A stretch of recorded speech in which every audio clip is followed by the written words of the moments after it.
My wife passed away 14 months ago. The necklace she left behind was all I had left of her. Then my daughter and son-in-law sold it to pay for a vacation in Hawaii. I had no idea until a few days later when the buyer called. Sir, your wife asked me to reach out. There's something engraved inside that you need to see. That call made my heart stop, and slowly I began to understand. My wife had been trying to protect me until her very last breath. I'm grateful you're here with me today. Before we begin, drop a comment below, tell me where you're watching from, or if you've ever felt betrayed by someone close. Your story matters. Hit that subscribe button so you won't miss what unfolds next. Quick reminder, this narrative blends fictional elements for reflection and learning. Any similarities to actual people or places are coincidental, but the lessons they might just change how you see family.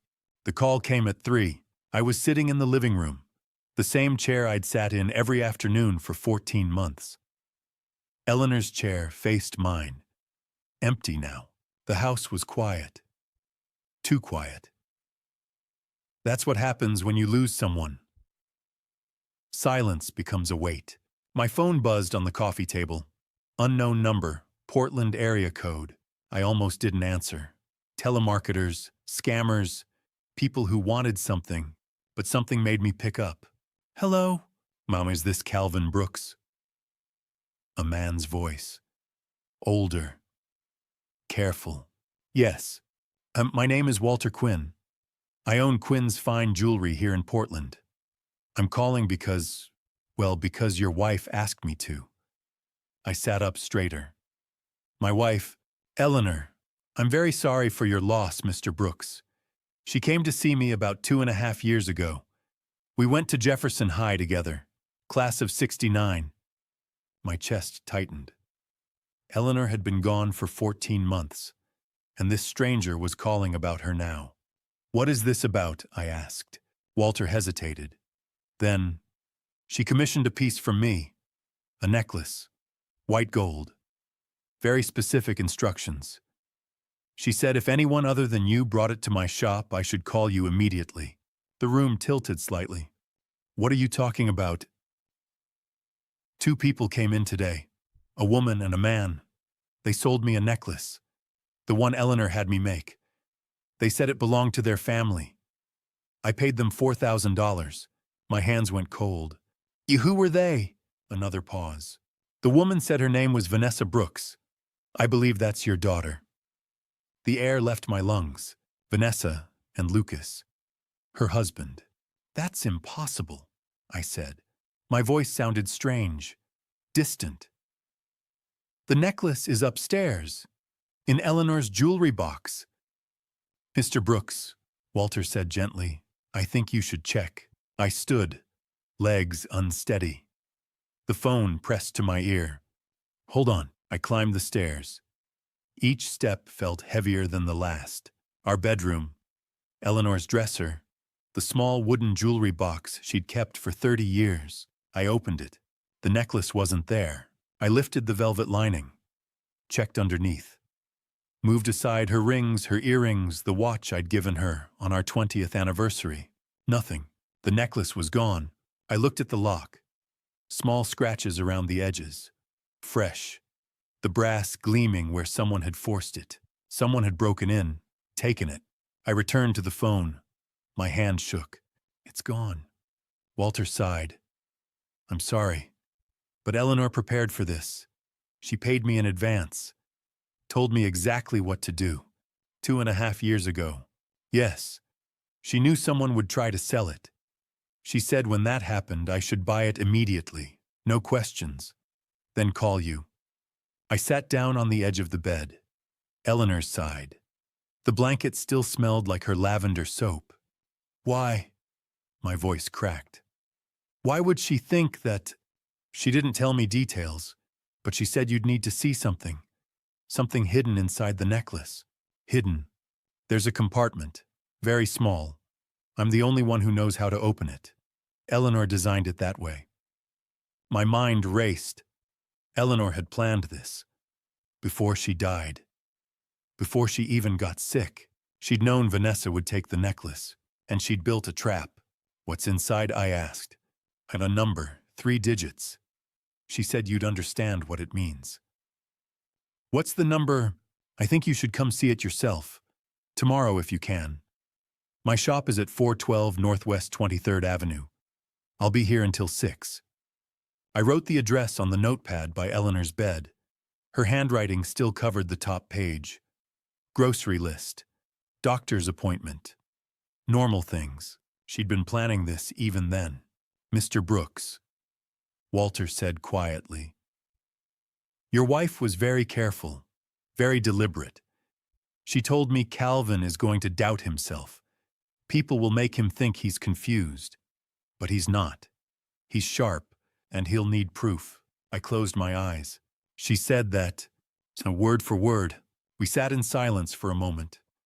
The kind of silence that holds weight. "Thank you for calling," I said finally. "I'm sorry it had to be this way, but Eleanor wanted you protected. Whatever's happening, she saw it coming." He gave me his number, told me to call if I needed anything. Then he hung up. I sat on Eleanor's side of the bed for a long time, holding the jewelry box, looking at the broken lock. Vanessa had been in this room, in our house. She'd gone through Eleanor's things, and she'd taken the one piece that mattered most. The necklace Eleanor wore every single day for 20 years.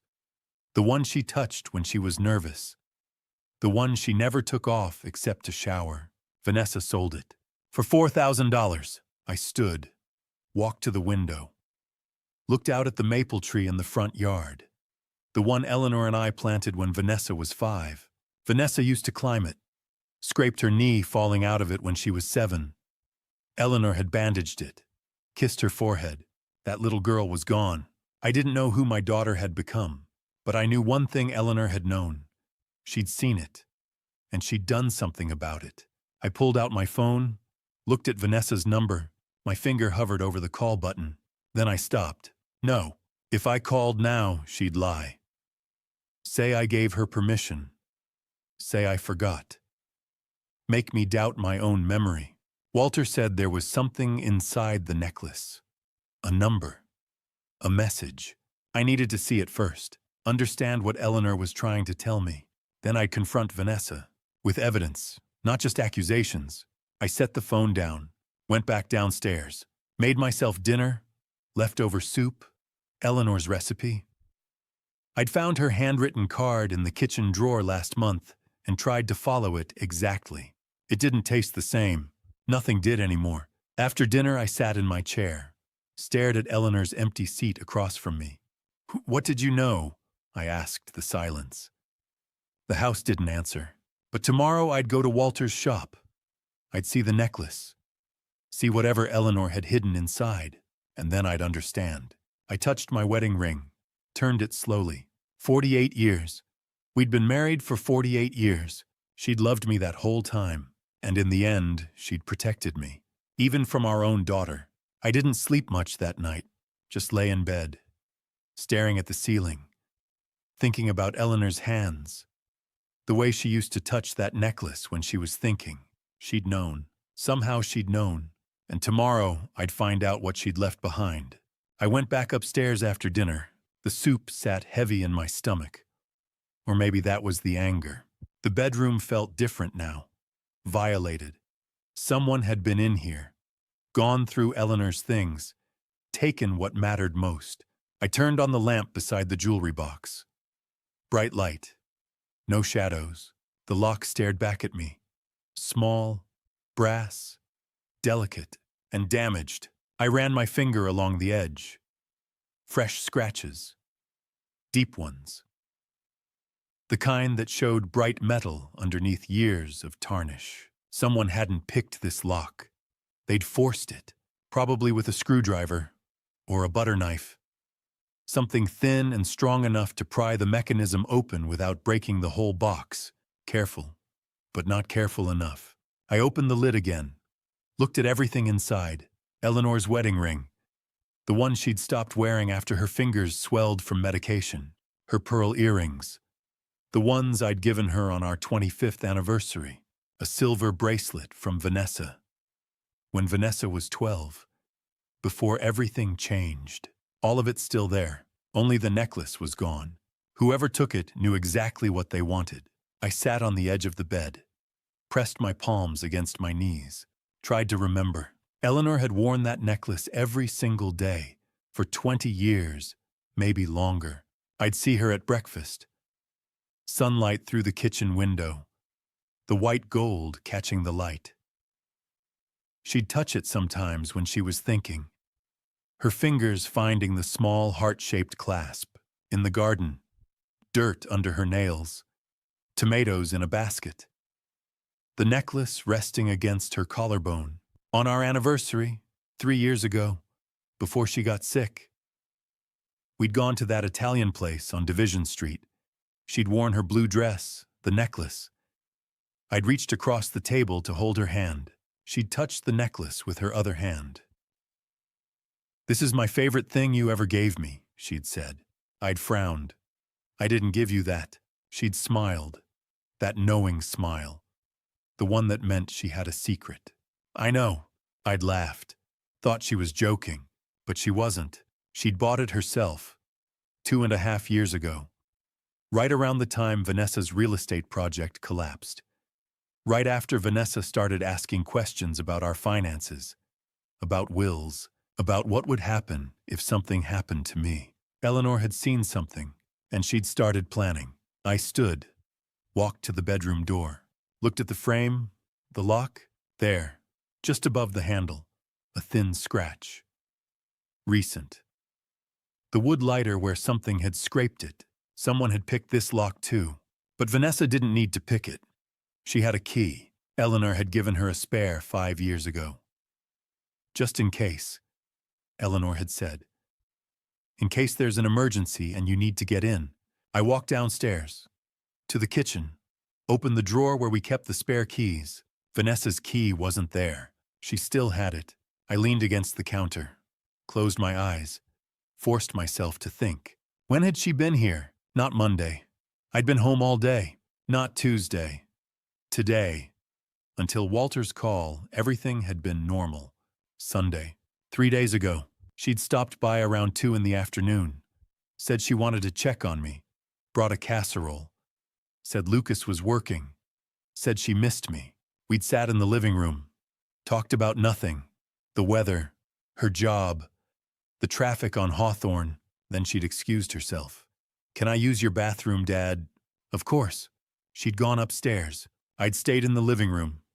Finished my coffee. She'd been gone 15 minutes. When she came back down, she'd hugged me. Said she loved me. Said she'd come by again soon. And she'd left. With Eleanor's necklace in her purse. My hands gripped the counter edge. She'd planned it. Come over with an excuse. Gone upstairs while I waited below. Broken into the jewelry box. Taken the one thing Eleanor never took off. And then hugged me goodbye. I pulled out my phone. Scrolled to her number. Vanessa Brooks. My daughter. My thumb hovered over the call button. One tap. That's all it would take. I could hear her voice already. Confused. Concerned. "And what's wrong?" "The necklace. Eleanor's necklace. You took it." "Oh, what necklace, Dad? I don't know what you're talking about. You were here Sunday. You went upstairs. You took it." "Dad, I didn't take anything. Are you feeling okay? Have you been eating, getting enough sleep?" She'd turn it around. Make it about me. About my memory. About whether I was competent to live alone. And maybe I'd start to doubt myself. Maybe I already was. I set the phone down. Walter's words echoed in my head. "There's something inside. A number. She said you'd understand." If I called Vanessa now, I'd have nothing but accusations. No proof. Just my word against hers. And she'd already sold the necklace. The evidence was gone. Unless I got it back. Walter had it. Bought it for $4,000. Had it locked in his shop right now. He'd open it tomorrow. Show me what Eleanor had hidden inside. Then I'd know. Then I'd understand why she'd planned this. What she'd seen coming. And then I'd confront Vanessa. With evidence, with answers. Not like this. Not blind and angry and desperate. I made myself a cup of tea. Earl Grey, Eleanor's favorite, sat at the kitchen table. The same table where we'd eaten breakfast together for 48 years. The clock on the wall ticked, each second louder than the last. I thought about Eleanor's hands, the way she'd held her coffee cup, the way she'd touched that necklace when she was worried about something. She'd been worried about Vanessa, for years maybe, and she'd done something about it. Built a plan, commissioned a necklace, paid a jeweler $4,000 in advance, left me a trail to follow, even knowing she wouldn't be here to see it. That's love. Not the easy kind. Not the kind that makes you feel good in the moment. The hard kind. The kind that protects you after they're gone. I finished my tea, washed the cup, dried it, put it back in the cabinet, set my alarm for 7. Walter's shop opened at 10. I'd be there when the doors unlocked, and tomorrow night I'd call Vanessa, but not to ask questions, to tell her what I knew. I climbed the stairs one more time, stood in the bedroom doorway. The jewelry box sat open on the dresser, the broken lock catching lamplight. "I'm listening, Eleanor," I whispered. Show me what you left behind." I stood outside Quinn's fine jewelry at 10:15, staring at the gold leaf lettering. The Pearl District hummed around me, coffee shops, boutiques, normal life. Mine stopped being normal when Walter Quinn called. The shop looked modest, professional. A banner stretched across the brick, Quinn's Fine Jewelry, established 1987, Portland's most trusted jewelry buyer. Fair appraisals, immediate payment, no questions asked. I pulled out my phone, Googled the shop.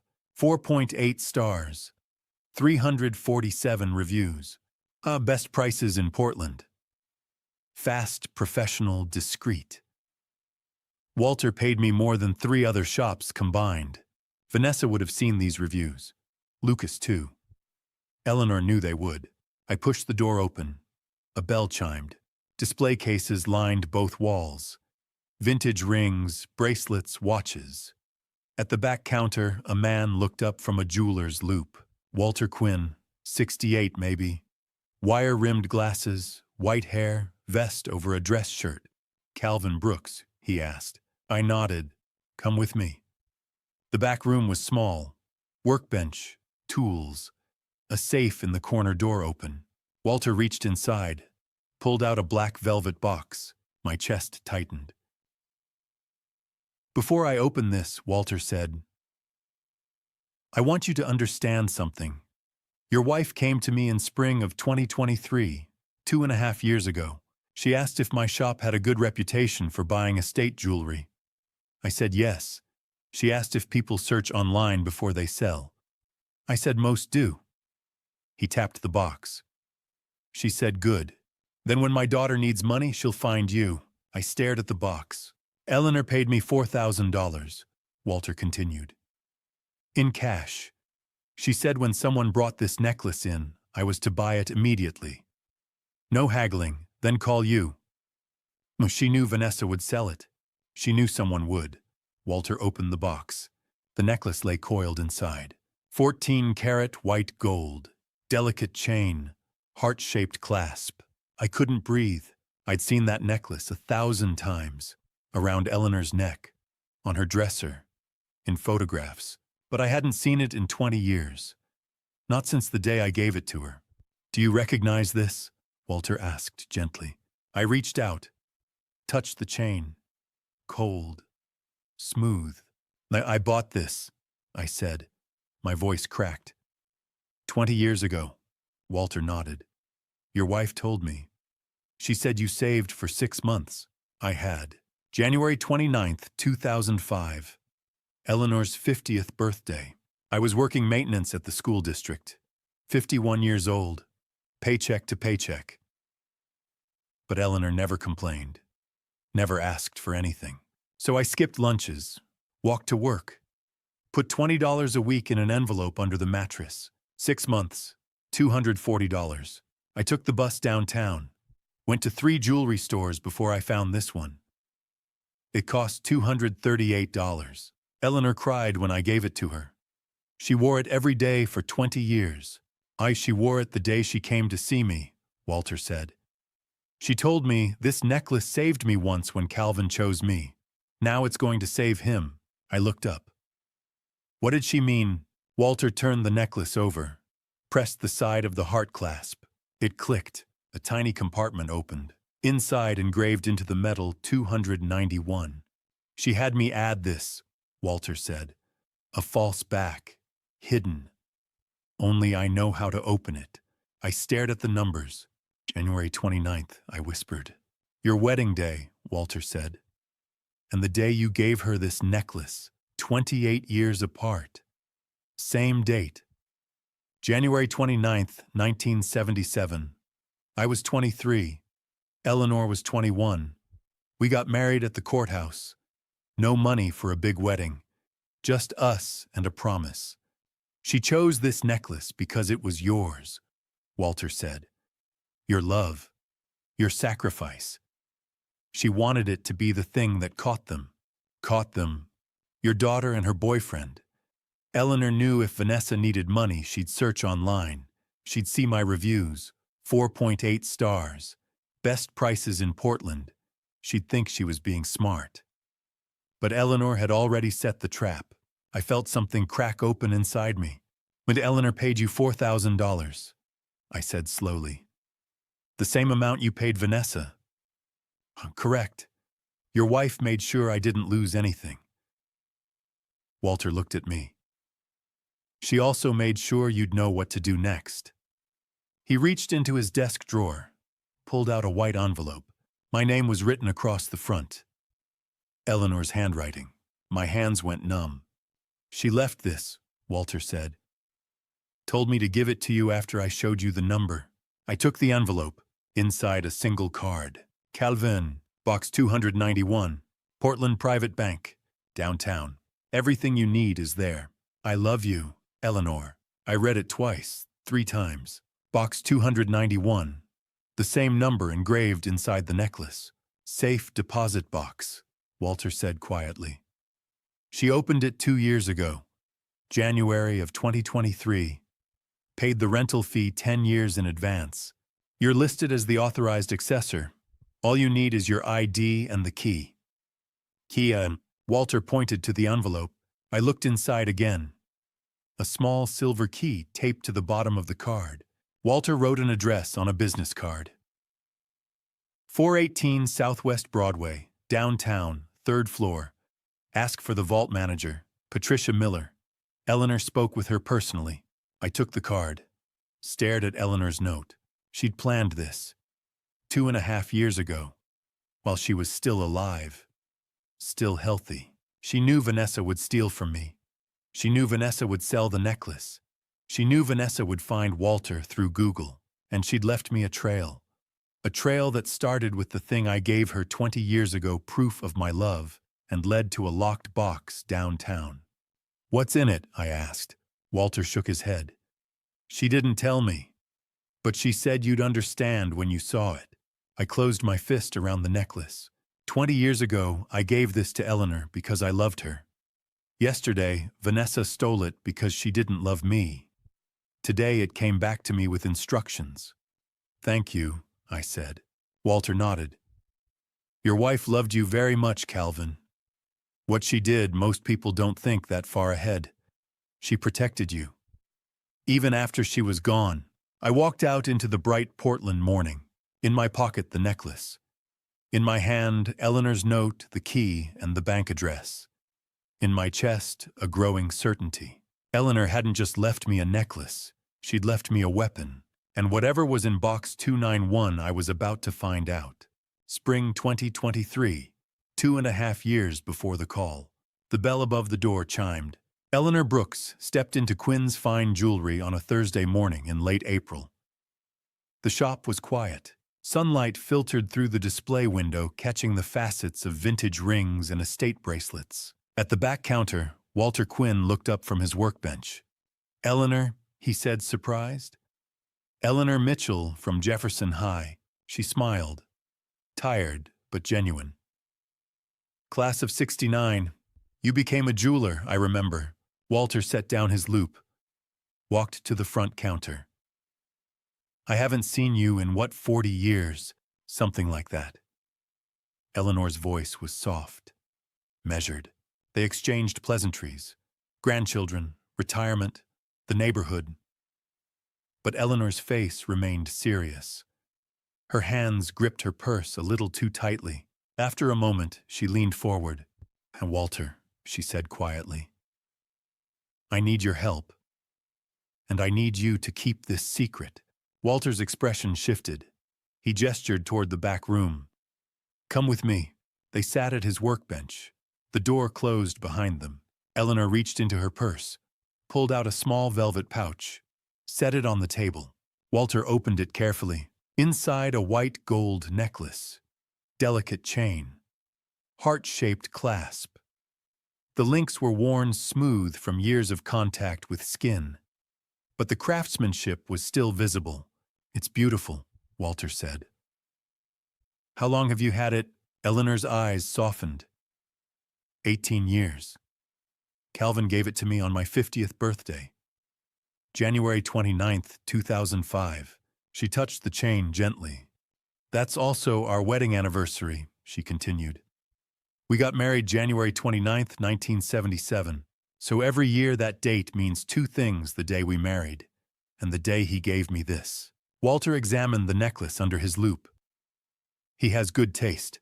Eleanor smiled, sad, proud. "He saved for 6 months. We weren't rich.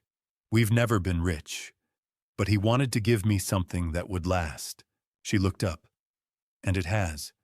I've worn it almost every day for 18 years. It's been repaired twice. New clasps, reinforced links. But the chain is original." Walter set the loop down. "What do you need?" Eleanor took a breath. "I need you to modify it," she said. "Add a hidden compartment inside the heart clasp. Engrave the number 291 inside for January 29th. Walter frowned. "Why this necklace? I could make you a new one." "Oh, no!" Eleanor's voice cracked. Her eyes filled with tears. "Because this necklace represents the moment Calvin chose me," she said. 46 years ago, he married me. 28 years after that, he gave me this to celebrate." She wiped her eyes. "Now I'm 68. My health isn't good, and I'm watching my daughter turn into someone I don't recognize anymore. She looks at Calvin like he's a problem to be managed, an asset to be controlled." Her voice dropped. "I need to protect him. And I want this necklace, the one he gave me when he had nothing, to be the thing that saves him." Walter was silent. Eleanor pulled out her phone, opened Google, typed, "Quinn's Fine Jewelry Portland." She turned the screen toward him. 4.8 stars. 347 reviews. Best prices in Portland. Fast, professional, discreet. Walter paid me more than 3 other shops combined. Eleanor looked at him. "If someone in my family needed to sell jewelry fast, where would they go?" Walter stared at the screen, then at her. "Here. They'd come here." "Exactly," Eleanor said. "Because you're the obvious choice, the smart choice. And my daughter always thinks she's smart." She set the phone down. "So when she steals this necklace from Calvin's house," Eleanor continued, "and when she needs money fast, she'll search online. She'll see your reviews. She'll think she's being clever. But I'll have already set the trap." Walter exhaled slowly. "You really think she'll steal from him?" I know she will," Eleanor said. "I've watched her for 3 years. She's been circling, waiting. The only reason she hasn't made a move yet is because I'm still alive." She paused. "But I won't be. Not for much longer." Walter's face softened. "Eleanor, it's okay," she said. "I've made my peace with it. But I won't leave Calvin defenseless." Walter examined the necklace again. Turned it over, pressed the edges of the heart clasp. I can create a false back," he said. "A tiny compartment. When it's closed, it'll look completely normal." How long?" 2 weeks." Eleanor reached into her purse again, pulled out a white envelope. She set it on the workbench. Walter opened it. $4,000, cash. This covers the modification, Eleanor said, and the buyback in the future. When someone, probably Vanessa or her boyfriend, brings this in to sell, buy it immediately. Pay them $4,000. Then call Calvin. She handed him a card with a phone number written on it. This is his cell. Don't call until after I'm gone. If I'm still alive, I'll handle it myself. Walter stared at the money. You're building a trap. I'm building a safety net, Eleanor corrected. There's a difference. She stood, held out her hand. Will you do this for me, Walter, for Calvin? Walter took her hand. I will. I promise. Eleanor nodded. Thank you. She turned to leave, paused at the door. Well, one more thing, she said. When you call Calvin after you show him the necklace, give him this. She handed Walter another envelope, smaller, cream-colored. Calvin's name written on the front in careful handwriting. What's inside? Walter asked. Eleanor's smile was sad, knowing. Everything he'll need to fight back. She left. Walter stood in the doorway, watched her walk down Northwest 23rd Avenue, watched her disappear into the spring sunlight. He looked down at the necklace in his hand, the envelope of cash, the sealed letter. Eleanor Brooks was 68 years old, sick, and running out of time. But she wasn't running scared. She was 3 steps ahead. 14 months later, Eleanor died. 10 months after that, Vanessa brought the necklace to Walter, exactly as Eleanor had predicted. She'd known. From 2.5 years out, she'd turned my gift, the necklace I gave her on her 50th birthday, into a weapon. Not to harm anyone, but to protect me. She'd taken the thing I gave her when I had almost nothing, and she'd made it the thing that would save me when I had no one. That's the power of love. It doesn't just endure. It plans. It prepares. It protects, even when it's gone. I called Vanessa at 6:30. Come over, I said. Both of you. Dad. Her voice was cautious. Is everything okay? Just come. 30 minutes later, the doorbell rang. I opened it. Vanessa stood on the porch, Lucas behind her. Both of them wore expressions of concern. Fake. Practiced. Calma, Vanessa said, stepping inside. You sounded upset. What's going on? I didn't answer. I walked to the living room. They followed. I gestured to the couch. Sit.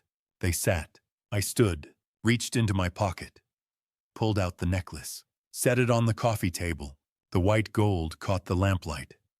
The heart clasp gleamed. Silence. Vanessa stared at it. Lucas shifted in his seat. Where did you find that? Vanessa asked. Her voice was too careful, too controlled. You sold it, I said. To Walter Quinn, for $4,000. 3 days ago. Lucas's jaw tightened. Vanessa blinked. Dad, I have no idea what you're talking about. You took it from my bedroom, I said. Sunday, when you said you were going to the bathroom. Vanessa stood. I didn't take anything. I pointed to the necklace. The jewelry box lock was broken. There were fresh scratches on it. Traxina, Vanessa said slowly. I think you're starting to lose it. I froze.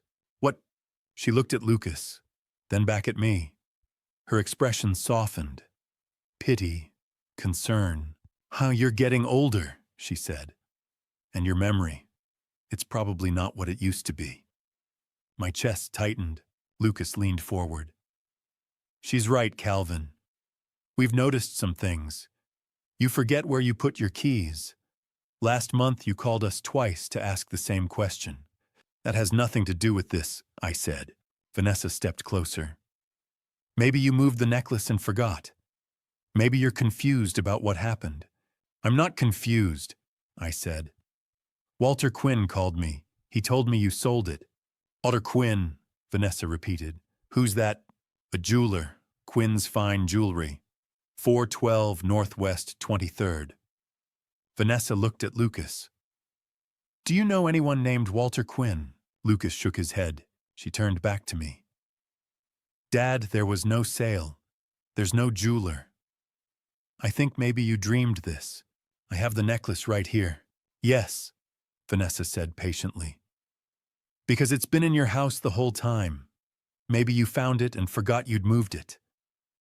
The lock was broken. Maybe you broke it, she said.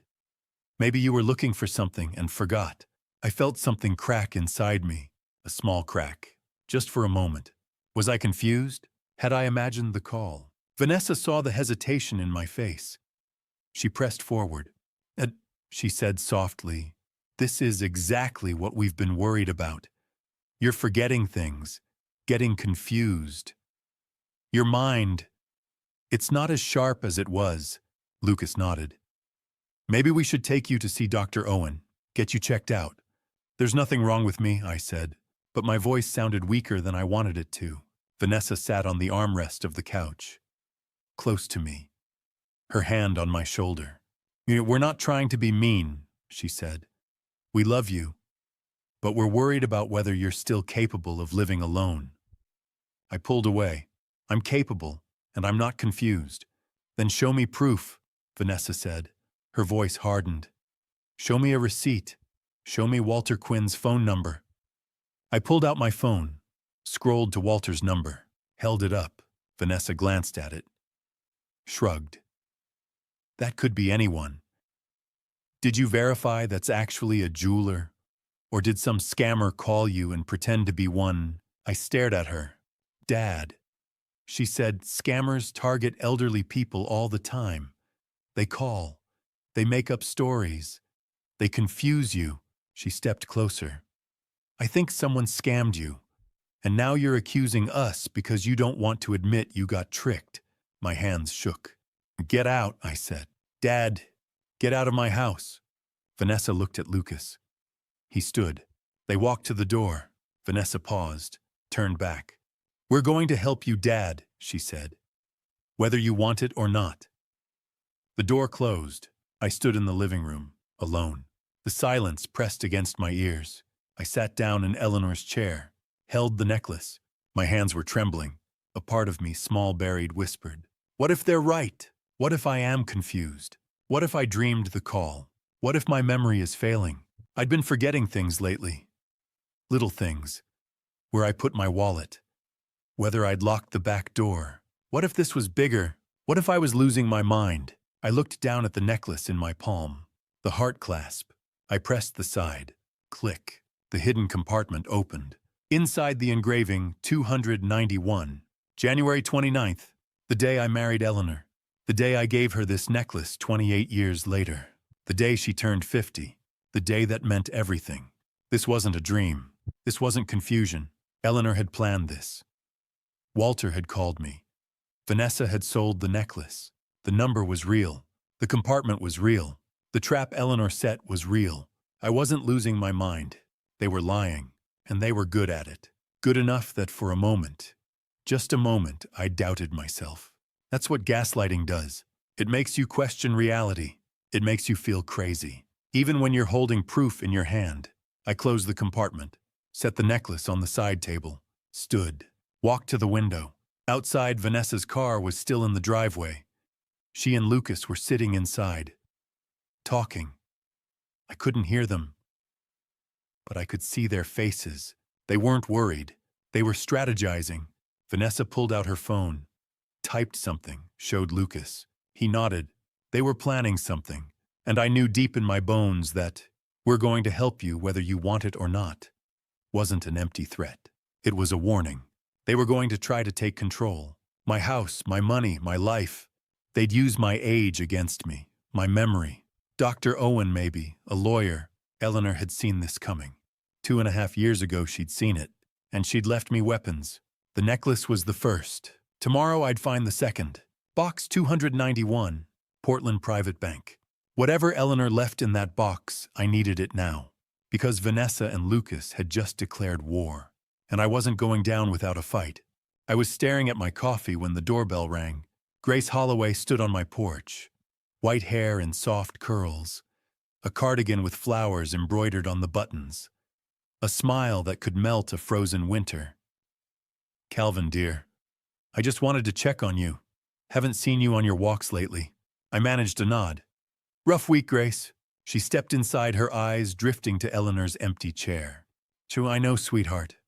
14 months and it still feels like yesterday. She touched my arm. But you're not alone. The whole neighborhood's thinking of you. I wanted to believe her. Not actually. I saw Vanessa posted some beautiful photos. Hawaii right Waikiki Beach. That sunset looked gorgeous. The coffee cup stopped halfway to my mouth. Hawaii! Oh yes. About a week ago, I think. Her and Lucas. Lays the ocean, they looked like they needed the break. A week ago. 3 days after they sold Eleanor's necklace. Grace, when exactly do you remember? She blinked. Well, I saw the photos maybe 5 days ago. The Post said they'd just gotten back. So it must have been the weekend before that. The numbers clicked together like tumblers in a lock. Grace left 20 minutes later. I barely heard her goodbye. The laptop sat on the living room desk. I hadn't touched Eleanor's online accounts since she died, but I knew Vanessa's profile was public. She always was, proud of her life, her accomplishments, her trips. I typed her name into the search bar. There, her profile loaded, smiling photos, a perfect life on display. I scrolled down and there it was. Posted August 15th. The caption read, "Sometimes you just need to hit pause and breathe. Life is stressful, but moments like these remind me what really matters." The photos loaded one by one. Vanessa and Lucas on Waikiki Beach. Sunset behind them. Sky burning orange and pink. Lucas holding a Mai Tai at a beachside bar. Vanessa wearing a white lei grinning at the camera. Dinner at an oceanfront restaurant. White tablecloths. Wine glasses catching the light. A video of them on a sunset cruise, Lucas's arm around her waist, her laughter louder than the waves. I clicked on the timestamps. August 12th through 14th. 3 nights. Walter had called me on Monday, August 16th. Vanessa and Lucas had sold the necklace on Thursday, August 12th. They'd flown to Hawaii the same day. I leaned back in the chair. My hands were shaking. I opened a new tab and searched for flight prices from Portland to Hawaii. Round trip roughly $700 per person.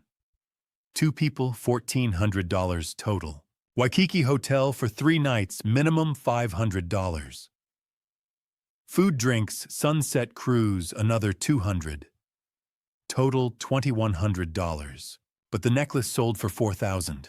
I grabbed the notebook I'd been keeping and wrote down the numbers. $4,000 received from Walter. $1,800 for Lucas's vendor debt he'd mentioned at Thanksgiving. $600 for the Lexus payment. 3 months overdue, she'd complained about it at Easter. $1,400 for the Hawaii trip. $200 in miscellaneous expenses. Total $4,000. Every single dollar. They'd taken Eleanor's necklace, the one she'd worn for 20 years, the one that held a secret message, the one she'd trusted Walter to protect, and turned it into Mai Tais and sunset cruises. I stared at Vanessa's caption again. Life is stressful, but moments like these remind me what really matters. Stressful. They stole from me, gaslit me, called me delusional, and then they sipped cocktails on a beach. I printed the photos. All of them. The beach, the drinks, the lei, the cruise. I printed the flight dates, the hotel price estimates, that caption. I laid them all out on the kitchen table at 2847 Southeast Hawthorne Boulevard. Not legal evidence. I knew that. A lawyer would laugh at me if I tried to use vacation photos in court. There was no direct proof the Hawaii money came from the necklace. Vanessa could say they'd saved up, that Lucas got a bonus, that they'd borrowed from friends. A judge wouldn't accept circumstantial timing, but this was proof of something else. Proof of who they really were. They'd taken Eleanor's necklace, the one I'd saved 6 months to buy the one she'd worn every day for 20 years, and they'd turned it into a vacation. While I sat in this empty house, grieving, while they called me confused, delusional, losing my mind, they were sipping cocktails on Waikiki Beach. The timeline was damning. August 12th sold the necklace. August 12th, flew to Hawaii. August 15th, posted the photos. August 19th, came to my house and told me I was imagining things. My chest tightened. Not with grief this time, with a cold, focused rage. Eleanor had known. She'd known this would happen. That's why she'd built the plan. The necklace. Walter. That hidden compartment. She knew Vanessa would lie, would twist the truth. I picked up the printed photo of Vanessa on the beach. Her smile, her lay, her perfect sunset. And I thought about the number engraved inside the necklace clasp. Eleanor had left me clues. It was time to follow them. I folded the printouts carefully and slid them into a large yellow envelope. These wouldn't hold up in court, but they'd hold up in a confrontation. When the time came, when I had real evidence, legal evidence, I'd show Vanessa these photos. And I'd watch her face when she realized I knew exactly what she'd done with Eleanor's memory. Then I pulled out my phone. I didn't call Vanessa. I called the number on the business card Walter had given me. Portland Private Bank. The phone rang twice. A woman answered, professional and calm. Portland Private Bank, how may I help you? I took a deep breath. I need to access a safe deposit box. Number 291. There was a pause. And your name, sir? Calvin Brooks. I heard keys clicking. A moment of silence. Well, Mr. Brooks, yes. I have you listed here as an authorized accessor. Box 291 was registered by Eleanor Brooks in January of 2023. My throat tightened. Eleanor, 2.5 years ago, the same time she went to Walter. Can you come in today? I looked at the yellow envelope on the table. Yes. I'll be there in an hour. Wonderful. Ask for Patricia Miller when you arrive. 3rd floor vault services. Bring a government-issued ID. I will. I hung up, stood, and walked to the window. Outside, the morning sun was climbing over the rooftops of southeast Portland. The neighborhood was waking up. People walking dogs, cars backing out of driveways. Normal life? Mine had stopped being normal 2.5 years ago, when Eleanor started building a safety net. A net I was about to step into. I grabbed my keys, my wallet, and the yellow envelope with the Hawaii photos. Not for the bank. Not for a lawyer. For Vanessa. When the time came, and I walked out the door. I'd planned to go to the bank yesterday, but by the time I'd finished printing the Hawaii photos and organizing the evidence, it was almost 4 o'clock. The bank closed at 5. I decided to go Friday morning instead. Get there early. Open box 291. Find whatever Eleanor had left. Then the knock came. 3 sharp raps. Loud. Insistent. I opened the door to find a man in a gray suit standing on my porch. Polished shoes, briefcase in hand, 50s, thinning hair combed back, sharp eyes behind wire-rimmed glasses. Calvin Brooks, he asked. Yes. He extended a business card. Martin Hale. I'm an attorney. I specialize in elder law and conservatorship cases. My chest tightened. What do you want? May I come in? This concerns your daughter, Vanessa. I hesitated, then stepped aside. He walked into my living room, sat on the couch without being invited, and set his briefcase on the coffee table. I remained standing. Mr. Brooks, he said, pulling out a folder. Your daughter has retained my services due to concerns about your capacity to manage your affairs. My what? Your cognitive capacity. Your ability to make sound decisions regarding your health finances and living situation. I stared at him. There's nothing wrong with my capacity. Martin Hale didn't smile or frown. Just opened the folder and pushed the first document across the table. A medical report. Letterhead Owen Mercer, M.D. Family Medicine. Portland, Oregon, dated July 2nd, 2025. 6 weeks ago. I picked it up and read. Patient presence with family concerns regarding memory and decision-making capacity. Daughter reports increased forgetfulness, confusion about dates, difficulty managing finances. Patient appears lucid during visit, but may require formal cognitive screening. My hands shook. This is false. I never said any of this. Dr. Owen documented family concerns. Your daughter called ahead of your appointment and expressed worry about your memory. I don't have memory problems. Martin pulled out a second document. This is a witness statement from Grace Holloway, your neighbor. Signed August 7th. I took it. Grace's signature was at the bottom, neat and careful. The statement read, I have known Calvin Brooks for 12 years. In recent months, I've observed concerning behavior. On July 20th, he asked if I'd seen Eleanor, his late wife, who passed away over a year ago. He frequently forgets appointments and has mentioned leaving his keys in unusual places. He seems confused at times and may not be safe living alone. My vision blurred. Grace didn't say that. Not like this. She signed it. In what context did Vanessa ask her leading questions, twist her words? Martin's expression didn't change. Ms. Holloway signed the statement voluntarily. He pushed a third document forward. Petition for conservatorship. Petitioners Vanessa Brooks and Lucas Reed. Respondent Calvin Brooks. I read the grounds. Respondent exhibits cognitive decline, including memory loss, confusion, and impaired judgment. Respondent is unable to manage financial affairs and poses a risk to his own safety. Petitioners request full conservatorship of person and estate with Vanessa Brooks appointed as conservator. My throat closed. When was this filed? It hasn't been filed yet.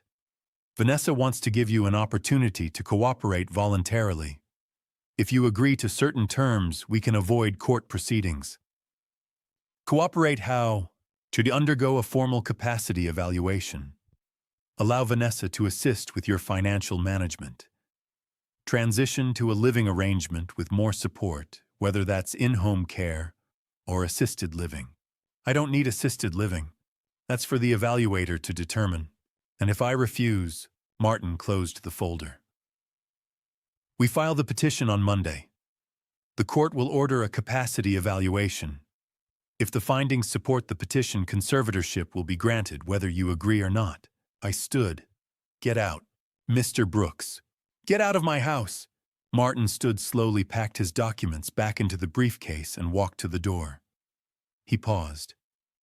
Your daughter loves you, Mr. Brooks. She's trying to protect you. She's trying to control me. Martin left. The door closed. I stood in the silence. I sat back down and spread the documents on the coffee table. The medical report. The witness statement. The petition. I looked at the dates. July 2nd, Dr. Owen appointment. 6 weeks ago. Late July, Grace's statement collected. Early August, Martin Hale retained. Petition drafted. August 12th, necklace sold. August 20th, today, ultimatum delivered. They'd been planning this for months. This wasn't a reaction to my confusion. This was premeditated. Vanessa had called Dr. Owen before my appointment, planted concerns, twisted his notes. She'd talked to Grace, asked leading questions, got a signature. She'd hired a lawyer and drafted legal documents. And then, on August 12th, she'd sold Eleanor's necklace for $4,000. This wasn't impulsive. This was a systematic, calculated plan to take control of my life. My home, my money, my freedom. I looked at the petition again. Full conservatorship of person and estate. If they succeeded, Vanessa would control everything. Where I lived, how I spent my money, whether I could leave the house. I'd lose my autonomy, my dignity, my life. Eleanor had seen this coming 2.5 years ago. She'd known Vanessa would do this, and she'd left me weapons. The necklace. Walter. Box 291. But I hadn't opened the box yet. And now I was running out of time. 7 days. I picked up my phone and scrolled through my contacts. Found the name Eleanor had written in her will. James Cartwright. Attorney at law. Eleanor's lawyer. The one who'd handled her estate. I pressed call. The phone rang twice. James Cartwright. Mr. Cartwright, this is Calvin Brooks, Eleanor's husband. There was a pause. Then, Calvin, I've been waiting for your call. My breath caught. You have. Well, Eleanor told me you'd call when the time came. When Vanessa made her move. She knew everything, Calvin, and she left instructions, detailed ones. I closed my eyes. What do I do? First, don't sign anything Martin Hale gives you. Don't agree to any evaluations. Don't let Vanessa into your financial accounts. Okay. Ilaganat, have you been to Portland Private Bank yet? Box 291. I looked at the yellow envelope on the side table. The Hawaii photos. The evidence I'd gathered. Not yet. I was going this morning. Then Martin Hale showed up. Go tomorrow, Saturday. The vault is open until noon. Patricia Miller is expecting you. Everything you need is in that box. What's in it? James's voice softened. Eleanor's countermeasures. She built a safety net, Calvin, and it's time to use it. I spread everything across the kitchen table. The Hawaii printouts. Martin's legal documents. Walter's business card. The bank confirmation. Rain tapped against the window. The house was too quiet. I pulled out a yellow legal pad and drew a line down the center of the page. Left side, their plan. Right side, Eleanor's plan. I started writing. Their plan. July 2nd, 2025. Doctor's appointment. Family concerns report filed. Late July, Grace's statement collected. Date unclear, but before August. Early August, Martin Hale retained. Conservatorship petition drafted. August 12th, necklace stolen and sold. August 12th through 14th, Hawaii vacation. $4,000 spent. August 16th, Walter called me. They didn't anticipate this. August 19th, confrontation. Dad's losing it. August 20th, Martin delivered ultimatum. 7 days to comply. 6 weeks of planning, every move calculated. I stared at the timeline, then started writing on the right side. Eleanor's plan. 2.5 years ago, early 2023, Eleanor met Walter Quinn. Commissioned necklace with hidden compartment. 2 years ago, 2024, Eleanor opened safe deposit box 291. Deposited cash property deed letters. 14 months ago, June 2024, Eleanor died. Necklace passed to me. August 2025. Vanessa took necklace. Walter called. Number 291 revealed. Tomorrow, August 21st, I open box 291. Eleanor had started her plan 2 years before Vanessa started hers. She'd known. Not the details. Not every move. But she'd known the nature of it. That Vanessa would take, would manipulate, would try to control. So Eleanor had built a safety net. The necklace. The number. The vault. A trail only I could follow. I walked into the living room. Eleanor's photograph sat on the mantel, taken on our 40th anniversary. Her smile, those eyes that always saw everything. I picked it up and whispered, "You knew." The house was silent, but I felt her answer anyway. Of course I knew. I thought about the necklace, how she'd worn it every day for 20 years. Never took it off, even when she slept. I'd thought it was just sentiment, but it wasn't. It was a message waiting. Why didn't you tell me? I asked the photograph. But I already knew the answer. Because telling me wouldn't have been enough. I would have confronted Vanessa, argued with her, and I would have lost. No evidence. Just accusations. Eleanor needed me to see it for myself, to experience it, to gather proof. The necklace sale, the Hawaii trip, the lawyer's documents. Each piece was a weapon. Eleanor had given me an arsenal. I just needed to be willing to use it. I set the photo back on the mantel. I'm not going to let them win. The rain kept falling. I sat in my chair. Eleanor's chair across from me. Empty. My mind circled back to Vanessa's words. Dad's losing it. Your memory, it's not what it used to be. Was it true? I'd been so certain about the necklace. But yesterday, I doubted myself. Wondered if I'd imagined the whole thing. That's what gaslighting does. It plants seeds of doubt. Even now, a part of me wondered, what if Dr. Owen is right? What if I really am confused? What if Vanessa is actually trying to help me? I closed my eyes. No. The evidence was clear. Walter had confirmed the necklace, confirmed Eleanor's plan, confirmed the $4,000. The Hawaii photos were real. The dates matched perfectly. The timeline was documented, July through August, 6 weeks. This wasn't confusion. This was theft. But the doubts lingered. Because that's what they wanted. They wanted me uncertain, self-questioning, weak. I thought about Martin's words. Elderly parents don't recognize they need help. That was the script they were building. The concerned daughter, the failing father, the necessary intervention, clean, sympathetic, legal. And if I resisted, I'd look like the problem, a stubborn old man refusing help. I opened my eyes and looked at the timeline again. Box 291. Tomorrow I'd know what Eleanor had left me, and then I'd decide how to fight. I spent the next hour organizing, created a folder, labeled it Evidence and Documentation. I divided the contents into 2 sections in my mind. For legal use, Walter Quinn's contact information. Eyewitness to necklace sale. Martin Hale's business card. Conservatorship threat. Dr. Owen's report dated July 2nd. To be refuted with independent evaluation. Conservatorship petition. Draft copy. Grace's statement. Shows their manipulation tactics, though I won't use it against Grace. Bank confirmation. Box 291 access tomorrow at 10 in the morning. For confrontation, only Hawaii printouts. Photos, dates, caption. Financial breakdown. Estimated $4,000 spending. Timeline analysis. August 12th sale leading directly to August 12th through 14th vacation. I wrote a note in the margin. The Hawaii photos won't hold up in court.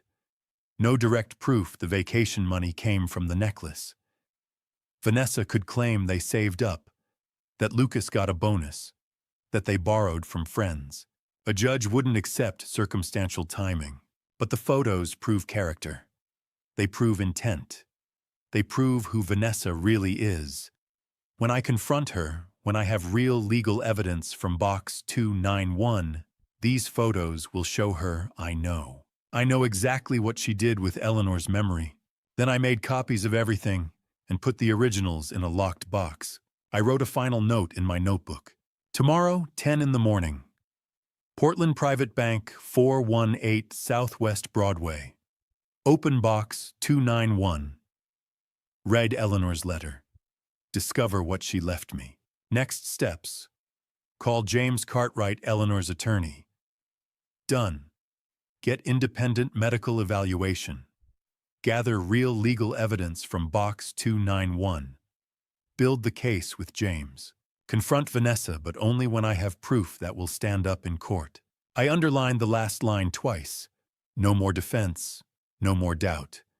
This time I'd have everything. I didn't sleep. Just sat in my chair. Watched the rain. Thought about Eleanor. She'd loved me for 48 years. She'd understood me better than I understood myself. And she'd protected me. Even from the grave. At 6 in the morning, the rain stopped. Light broke through the clouds, gray turning to gold. I stood, showered, and dressed.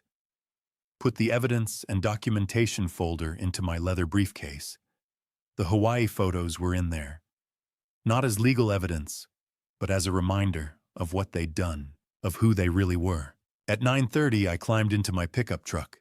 Portland Private Bank, 418 Southwest Broadway. Box 291 was waiting. And so was Eleanor's truth. Whatever she'd left in that box, recording documents, instructions that would be the real evidence. The evidence that would stand up in court. The evidence that would protect me. The Hawaii photos were just the beginning.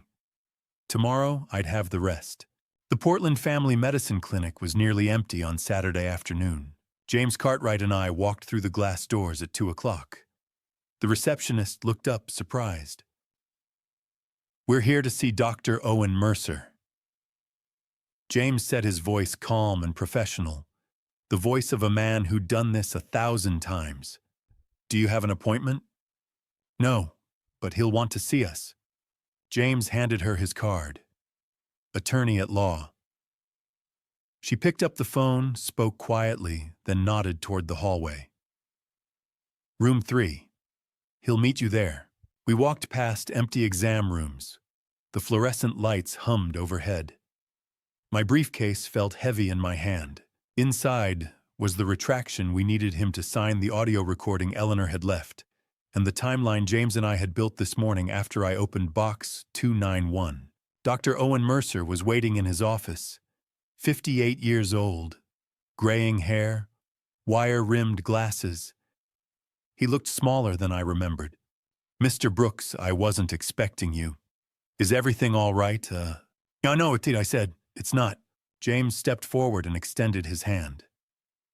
"James Cartwright, I'm the attorney for Eleanor Brooks's estate. We need to talk about your report dated July 2nd. Dr. Owen's face changed. The color drained. "I have patients this afternoon. Your schedule says otherwise," James said. "And this won't take long, if you cooperate." Dr. Owen looked at me, then at James, then back at me. "What is this about?" I set my briefcase on his desk, opened it, and pulled out the medical report.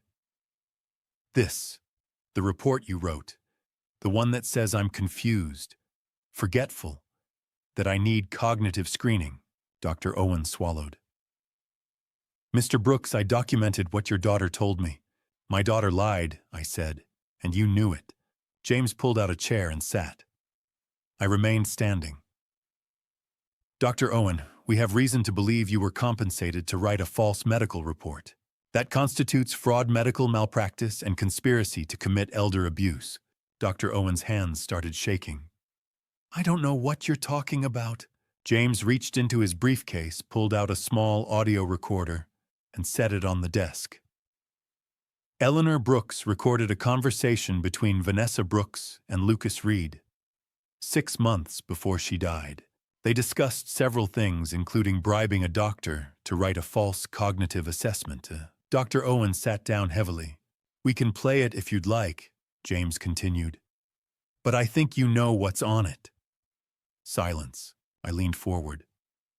$3,000. "That's what she paid you." Dr. Owen's face crumbled. "I didn't want to. You have to understand. I didn't want to. Then why did you—" He took off his glasses and rubbed his eyes. "Deborah, my wife. She has cancer. Stage 3 ovarian. The treatment we're drowning. $45,000 in debt. The insurance doesn't cover everything. We've been selling furniture, borrowing from family." He looked up at me, his eyes red. "Vanessa came to me in late June. She knew about Deborah.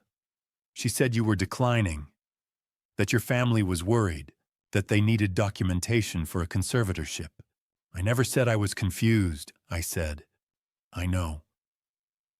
His voice was barely a whisper.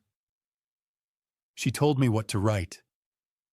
She said it was just a formality, that you'd agreed to an evaluation, that she was trying to help you, and you believed her. I wanted to believe her. She offered $3,000, cash, said it would be delivered after the report was filed. And it was," he nodded. 2 days later, in an envelope, no return address." James leaned forward.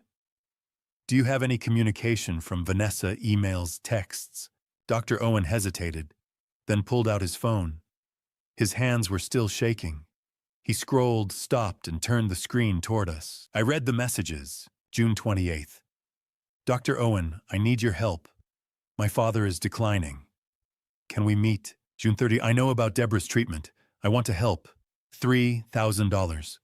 Just write the report as we discussed. July 1st. Your wife needs you. My father needs intervention. This helps everyone. Cash. No one will know. July 1st. Okay. James took photos of the screen with his own phone. These messages constitute evidence of conspiracy and medical fraud. Dr. Owen put the phone down. Am I going to lose my license? That depends, James said. On what you do next. James pulled out a document and set it on the desk.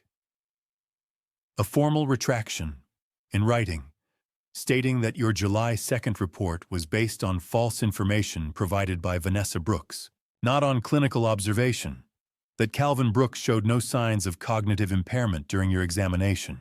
Dr. Owen stared at the document, then nodded. He turned to his computer, opened a document, and started typing. After 5 minutes, he turned the screen toward us. I, Dr. Owen Mercer, hereby retract my medical report dated July 2, 2025, regarding Calvin Brooks. The report was based on misleading and false information provided by a third party, not on direct clinical observation. During our appointment, Mr. Brooks demonstrated full cognitive capacity and showed no signs of impairment. He printed 3 copies, signed and dated each one, and handed them to us. I stood to leave and paused at the door. How is Deborah? Dr. Owen's face broke. She starts chemo next week. I thought the money would help, but I sold my integrity for it. Eleanor had cancer too, I said. She never asked me to lie for her. She protected me instead. Even after she died. I'm sorry, Mr. Brooks. I'm so sorry. Sorry doesn't fix it, I said. But helping us does. We walked out. In the parking lot, James unlocked his car. That's our second piece. Walter's testimony that Vanessa sold the necklace. Dr. Owen's retraction and the text messages proving fraud. Combined with what Eleanor left in box 291, we have a case. What happens Monday? We file a police report? Theft? Elder financial abuse? Conspiracy? Medical fraud? This isn't just civil anymore, Calvin. This is criminal. I climbed into my truck.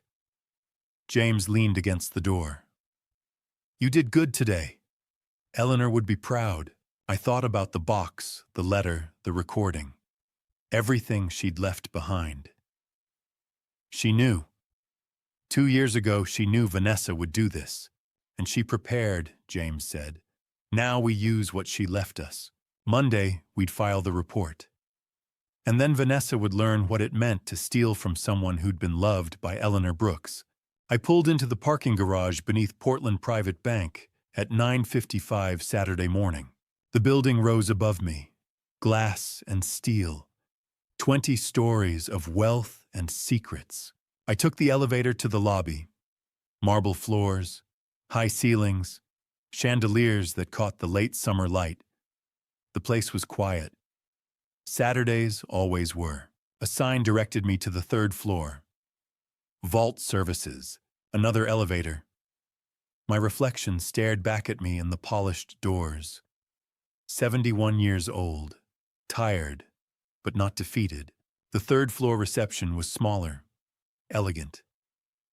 A woman sat behind a desk. I'm here to see Patricia Miller, I said. She picked up the phone, spoke quietly, and a moment later, a door opened. Patricia Miller was in her 50s, navy suit, silver jewelry, kind eyes behind modern frames. She extended her hand. Mr. Brooks, I've been expecting you. Her grip was firm, professional. Eleanor spoke of you often. I blinked. You knew Eleanor. Yeah, she opened box 291 2 years ago. January 2023. She was very particular about the arrangements. She wanted to make sure you'd have access when the time came. She knew, I said quietly. And she knew, Patricia agreed. She led me through a security checkpoint, checked my ID, had me sign a register, then through a second door with a keypad. We descended in an elevator. The hallway at the bottom was sterile. Concrete walls, fluorescent lights. A heavy steel door at the end. Patricia used a key card and entered a code. The door opened with a hydraulic hiss. The vault room was larger than I expected. Rows of safe deposit boxes lined the walls. climate-controlled, silent except for the hum of ventilation. Patricia walked to a section marked 200s. Box 291 was in the middle row. Waist height. We'll need both keys, mine and yours.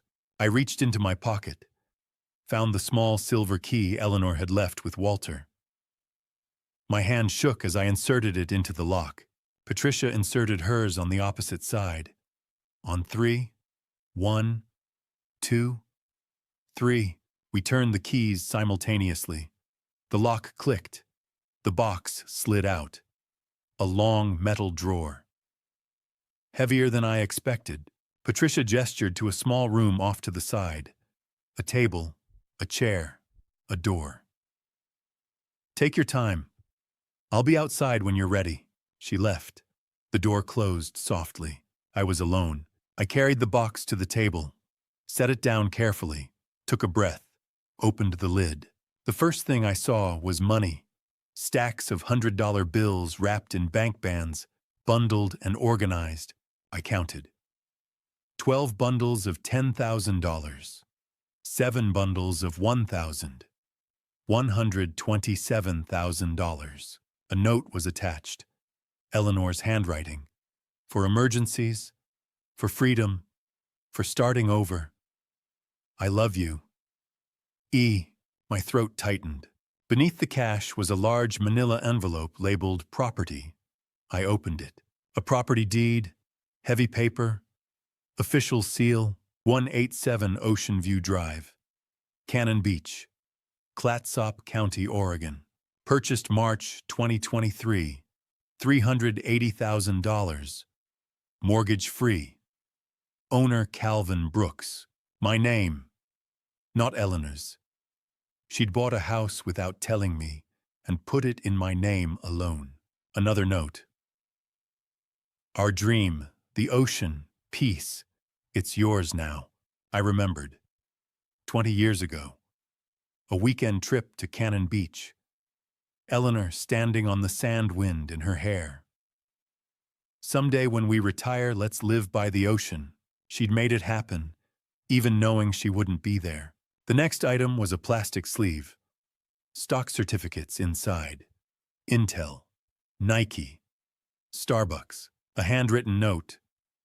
Current value approximately $80,000. For security. For peace of mind.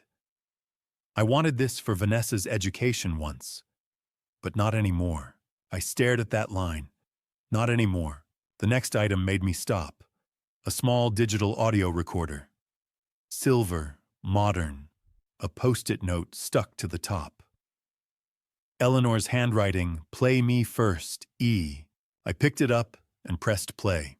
Eleanor's voice filled the small room. Calvin, my love, if you're hearing this, I'm gone.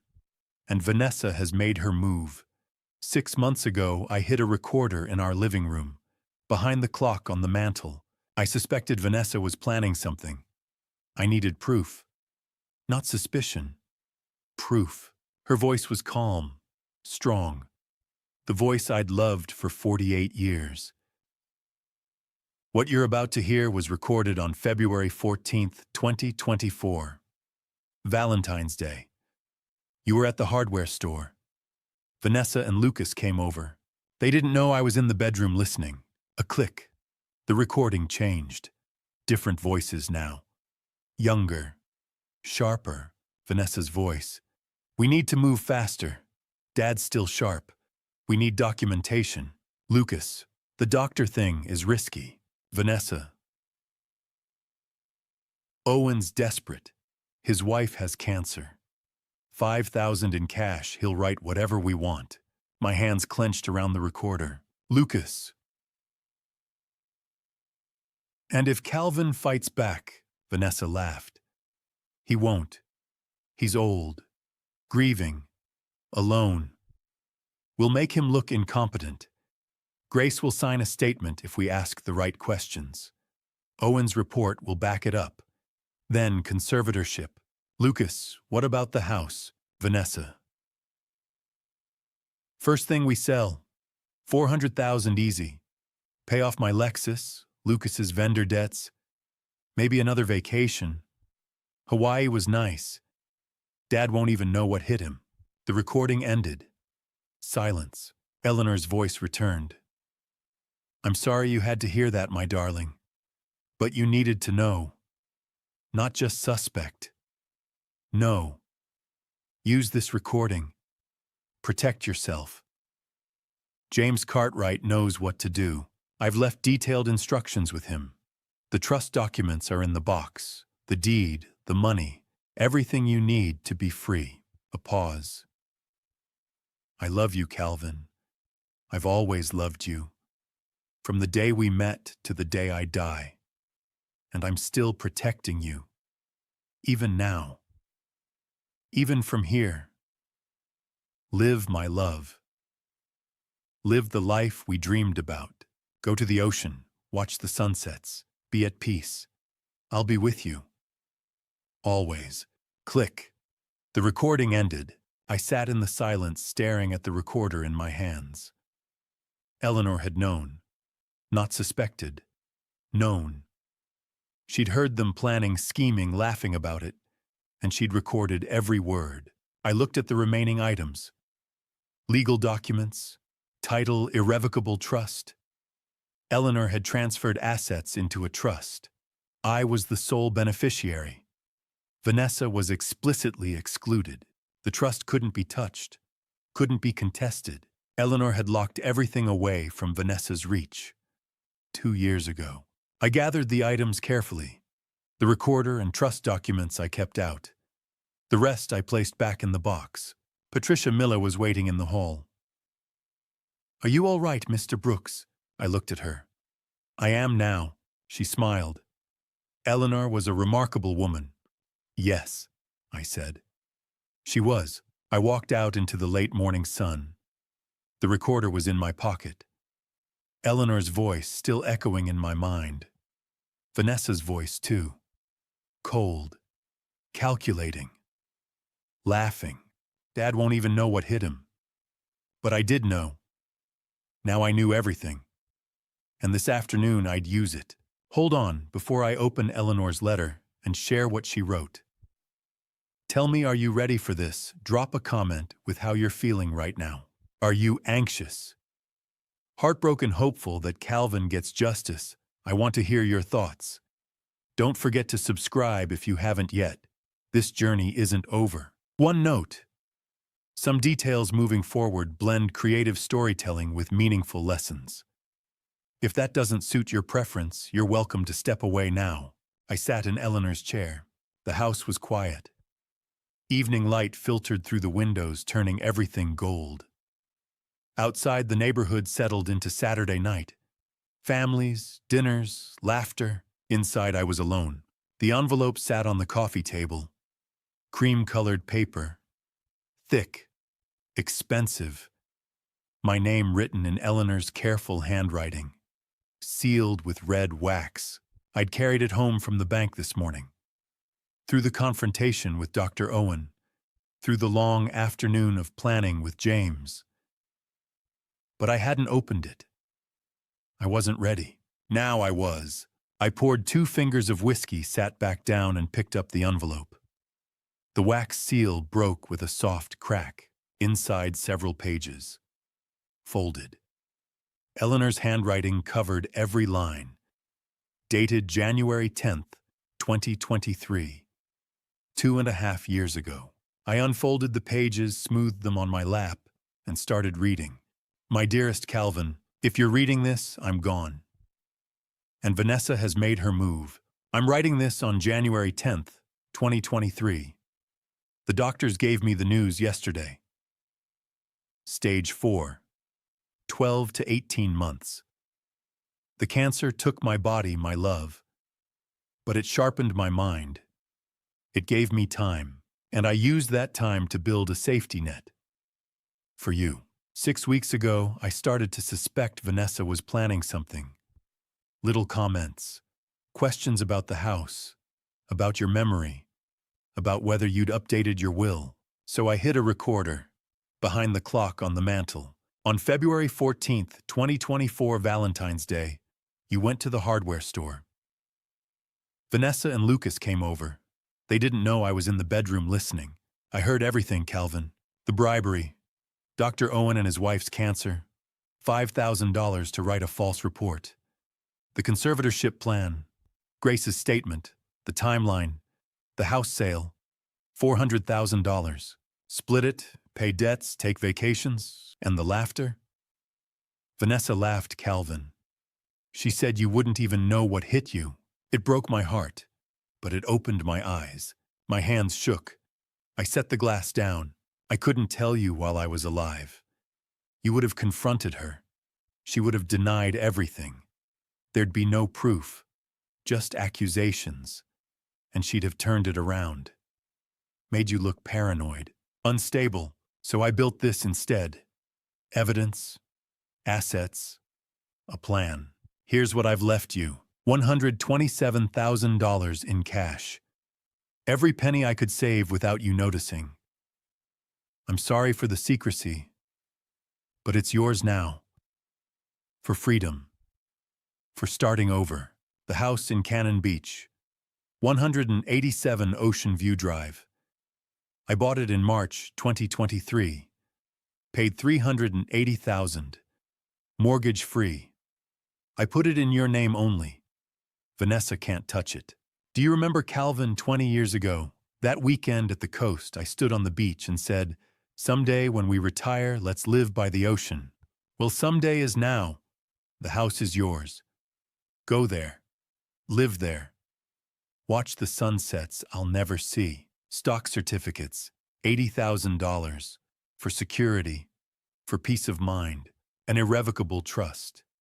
Everything is protected. Vanessa cannot contest it, cannot access it, cannot take it from you. The recording, the necklace, the number 291. They're all connected, my love. I knew Vanessa would take it. I knew she'd sell it to Walter, and I knew Walter would call you.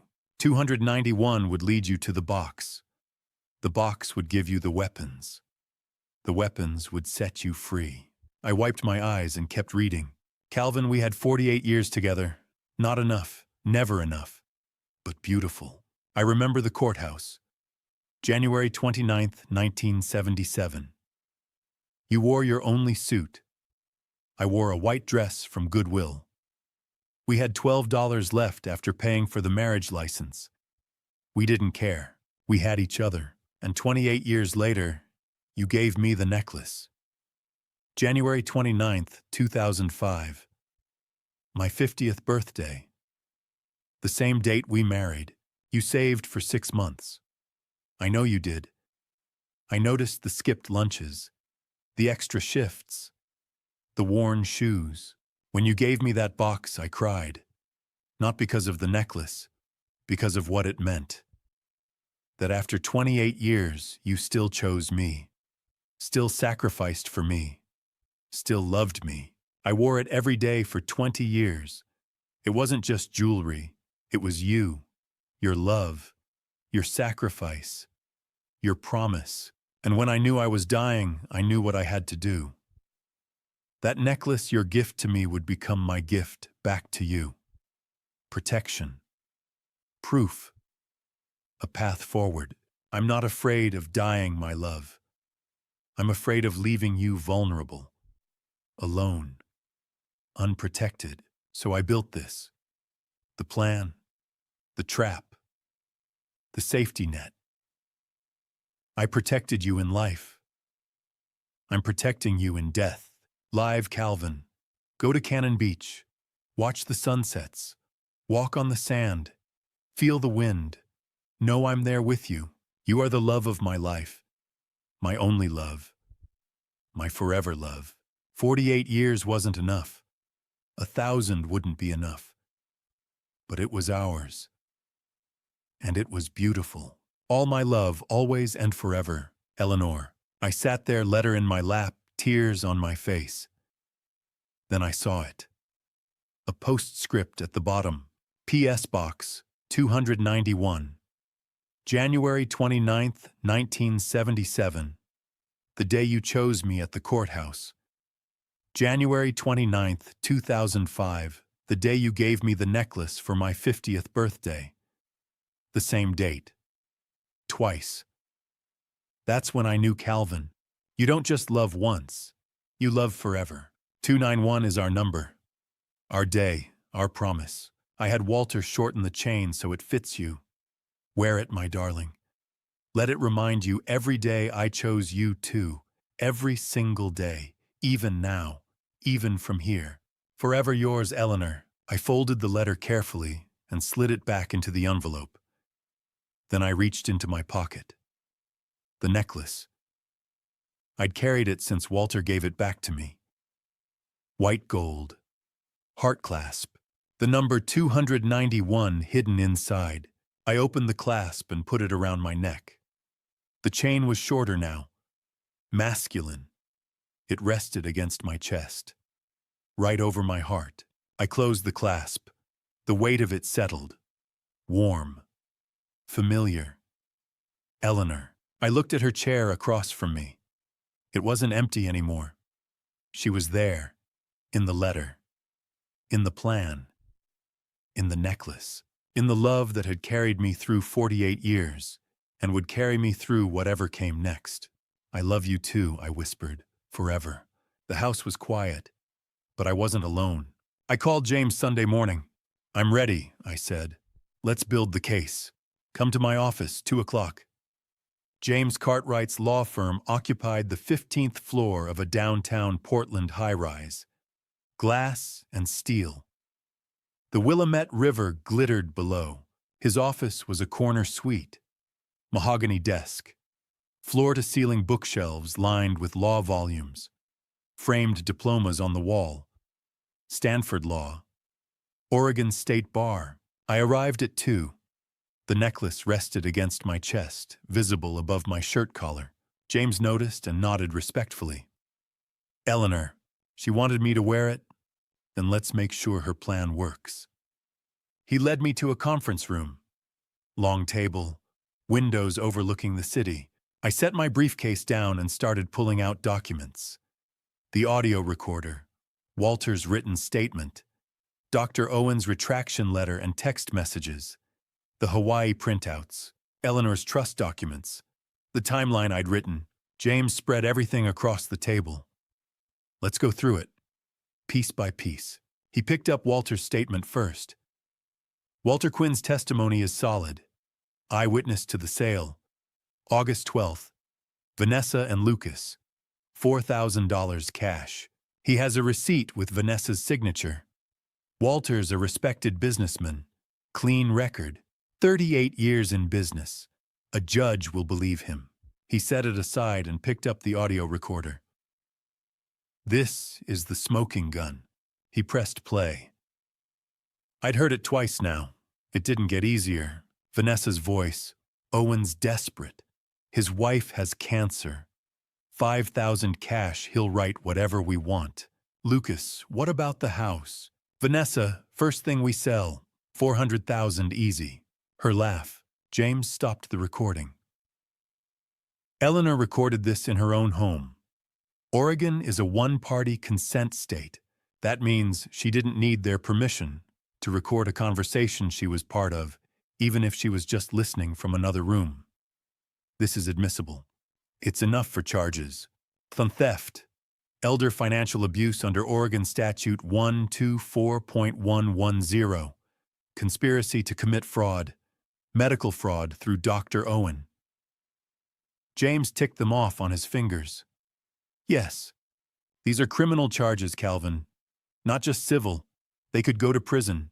He picked up Dr. Owen's documents next. Owen's retraction letter contradicts his July 2nd report. The text messages from Vanessa prove she bribed him. He's agreed to testify. That seals the conspiracy charge. Then he looked at the Hawaii printouts and examined the photos. Vanessa on the beach. Lucas with his Mai Tai. The sunset cruise. He shook his head. Circumstantial. The timeline matches. They sold the necklace August 12th and flew to Hawaii the same day. But there's no direct proof the vacation money came from the necklace. They could claim they'd been saving, that Lucas got a work bonus. that they borrowed from family. So they're useless. Not useless, James corrected.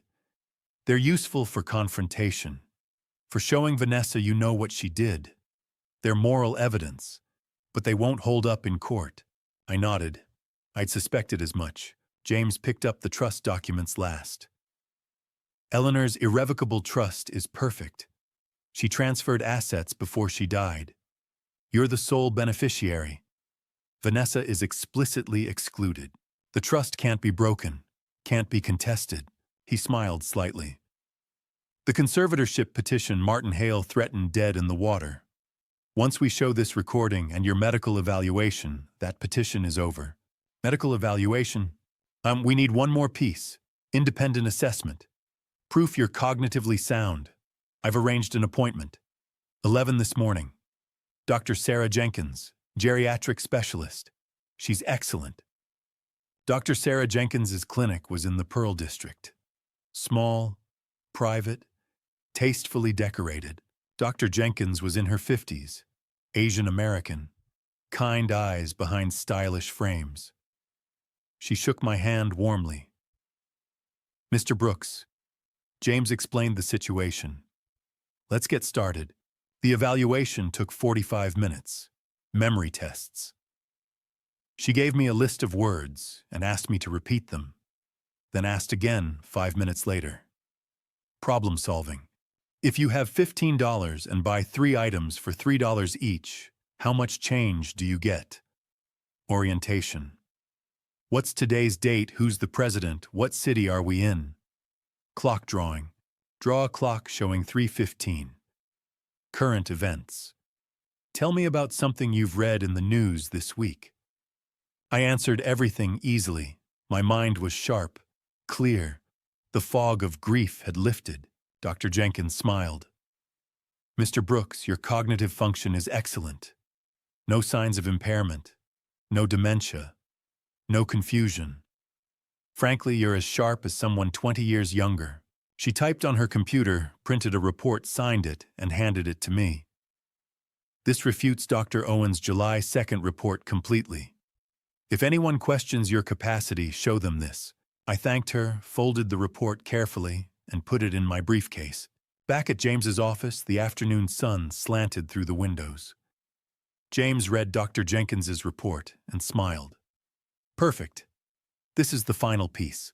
He walked to a whiteboard and picked up a marker. Let me show you the strategy. He wrote Monday, August 23rd, 9 o'clock a.m. We file a police report. Portland Police Central Precinct. We'll bring copies of everything. The recording, Walter's statement, Dr. Owen's texts and retraction, your medical evaluation. What happens then? A detective is assigned. He reviews the evidence. If he agrees there's probable cause, which he will, he forwards it to the district attorney. The DA decides whether to file charges. And if they do, an arrest warrant is issued. Vanessa and Lucas are arrested. Probably within 24 to 48 hours. They're arraigned. Bail hearing. Then either trial or a plea deal. James capped the marker. What are their chances of beating these charges? 0. The recording alone is devastating. Combined with Walter's testimony and Dr. Owen's confession, they'll plead guilty to avoid trial. No competent defense attorney would let this go to a jury. What kind of sentence? Theft and elder abuse in Oregon, 18 months to 3 years. Maybe more if the judge is tough on elder crimes. Maybe less if you testify and ask for leniency. I'll think about it. James turned to me. Tomorrow 9 in the morning. Portland Police Central Precinct. Bring your ID. I'll meet you there. I stood and shook his hand. Thank you. For everything. For helping Eleanor. For helping me. James smiled. Eleanor was a remarkable woman.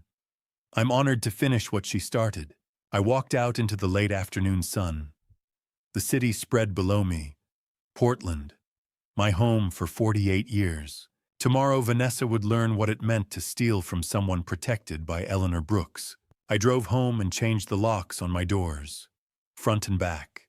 new keys, new bolts. Then I sat in Eleanor's chair. The necklace was warm against my chest. Tomorrow the fight would begin, but tonight I was ready. The Portland Police Central Precinct sat like a concrete fortress on Southwest 2nd Avenue, all glass and gray stone, under an August sky that couldn't decide between sun and rain. I parked across the street at 9 o'clock Monday morning, James Cartwright beside me, a leather briefcase, heavy with evidence resting on his lap. "Ready?" he asked. I touched the necklace beneath my collar. Eleanor's necklace. The one that had started all of this. "Let's go." Inside, fluorescent lights hummed overhead. The lobby smelled like burnt coffee and old paperwork. James approached the front desk, spoke quietly to the officer behind the plexiglass, and 5 minutes later, we were led down a narrow hallway to a windowless room marked Financial Crimes Unit. Detective Maria Santos was younger than I expected, maybe 42, dark hair pulled back in a tight bun, sharp eyes that missed nothing. She shook our hands, gestured to the metal chairs across from her desk, and sat down with a yellow legal pad already covered in notes. "Mr. Brooks, Mr. Cartwright, you filed a preliminary report online Saturday night. Let's go through everything." James opened the briefcase. One by one, he laid the evidence on her desk, like cards in a poker game where the stakes were my daughter's freedom. Walter Quinn's signed statement. Receipt for $4,000. Dated August 12th. The audio recording from Box 291. A small digital device with a yellow sticky note in Eleanor's handwriting. "Play me first." Dr. Owen Mercer's retraction letter. 3 pages signed, notarized. Attached screenshots of text messages. Vanessa's number at the top of everyone. Dr. Sarah Jenkins's independent evaluation. Stamped and sealed. Conclusion. Calvin Brooks, fully competent, no signs of cognitive decline. The conservatorship petition, Martin Hale's letterhead, filed but not yet submitted to court. Detective Santos leaned forward. Her pen moved fast across the pad. "Walk me through the timeline." James did. I sat silent, hands folded, listening to my life reduced to dates and evidence. July 2nd, August 12th, August 16th, August 20th. Santos picked up the audio device. "May I?" "Please," James said. She pressed play. Vanessa's voice filled the room. February 14th, 2024. Valentine's Day. Eleanor had been dying, and my daughter had been laughing about it. Once she's gone, he'll be easy. Owen said he'd write whatever we need. $5,000 cash. Then we file, get conservatorship, sell the house. Split it down the middle. Lucas quieter, uncertain. "You sure he won't fight? He's 70 years old, babe." "He's slowing down. Owen's report will say he's losing it. Grace'll back us up. Who's he gonna believe, us or himself?" Laughter, cold and bright. Santos stopped the recording. Her jaw was tight. "How did you obtain this?" My late wife," I said. My voice came out rough. "She hid it in a safe deposit box. She knew." Santos wrote for a full minute. When she looked up, her eyes had gone hard. "Mr. Brooks, based on what you've presented, I'm recommending charges for theft in the second-degree elder financial abuse under Oregon Revised Statute 124. 110 conspiracy to commit fraud and medical records fraud. We'll forward Dr. Mercer's materials to the state medical board separately." My chest tightened. "How long?" 24 to 48 hours for the warrant. "We'll move fast." We left at 11:30. Outside, the sky had made up its mind. Rain. James called at 2 o'clock Tuesday afternoon. "Warrant's been signed. They're moving in at 4:30. Maria wanted you to know." Where? He gave me the address. 1824 Southeast Division Street. Vanessa and Lucas's apartment. "You don't have to go," James said gently. I said. "I do." I arrived at 4:20 and parked 50 feet down the block. Two patrol cars sat silent at the curb, no lights, no sirens. Detective Santos stepped out of an unmarked sedan, flanked by two uniformed officers. She glanced my way, nodded once, and approached the door. She knocked. 3 hard raps. The door opened. Vanessa stood there in yoga pants and an oversized sweatshirt, hair tied back, barefoot. Lucas appeared behind her, hands shoved in his pockets. Santos held up her badge. Vanessa Brooks, Lucas Reed, Portland Police. We have a warrant for your arrest. You're being charged with theft, elder, financial abuse, conspiracy to commit fraud, and medical records fraud. You have the right to remain silent. Vanessa's face went white. What? Her eyes darted past Santos, found me standing by my car. Dad, what did you do? I said nothing, just held her gaze. You have the right to an attorney, Santos continued. One of the officers caught Vanessa's arm, gently turned her around. The handcuffs clicked. Dad, you're going to regret this. I'm your daughter. Lucas didn't fight. He let them cuff him in silence, face gray eyes on the ground. Vanessa twisted back toward me as they led her to the patrol car. You did this. You're supposed to love me. The words hit like stones. But I didn't move. Didn't speak. The door slammed. Lucas climbed into the second car without a word. The engines started. Lights flashing now, no sirens. The cars pulled away down Division, turned the corner, disappeared. I stood there in the rain, hands shaking, throat tight. James appeared at my elbow. I hadn't heard him arrive. Eleanor would be proud, he said quietly. I nodded, couldn't trust my voice. I drove home in silence and sat in the dark living room. Rain streaking the windows, the necklace cold against my chest. Vanessa's voice echoed in my head. You're supposed to love me. I closed my eyes. Thought of Eleanor's letter. Protect yourself even from her. She'd known. She'd known for years. At 7:30, James called.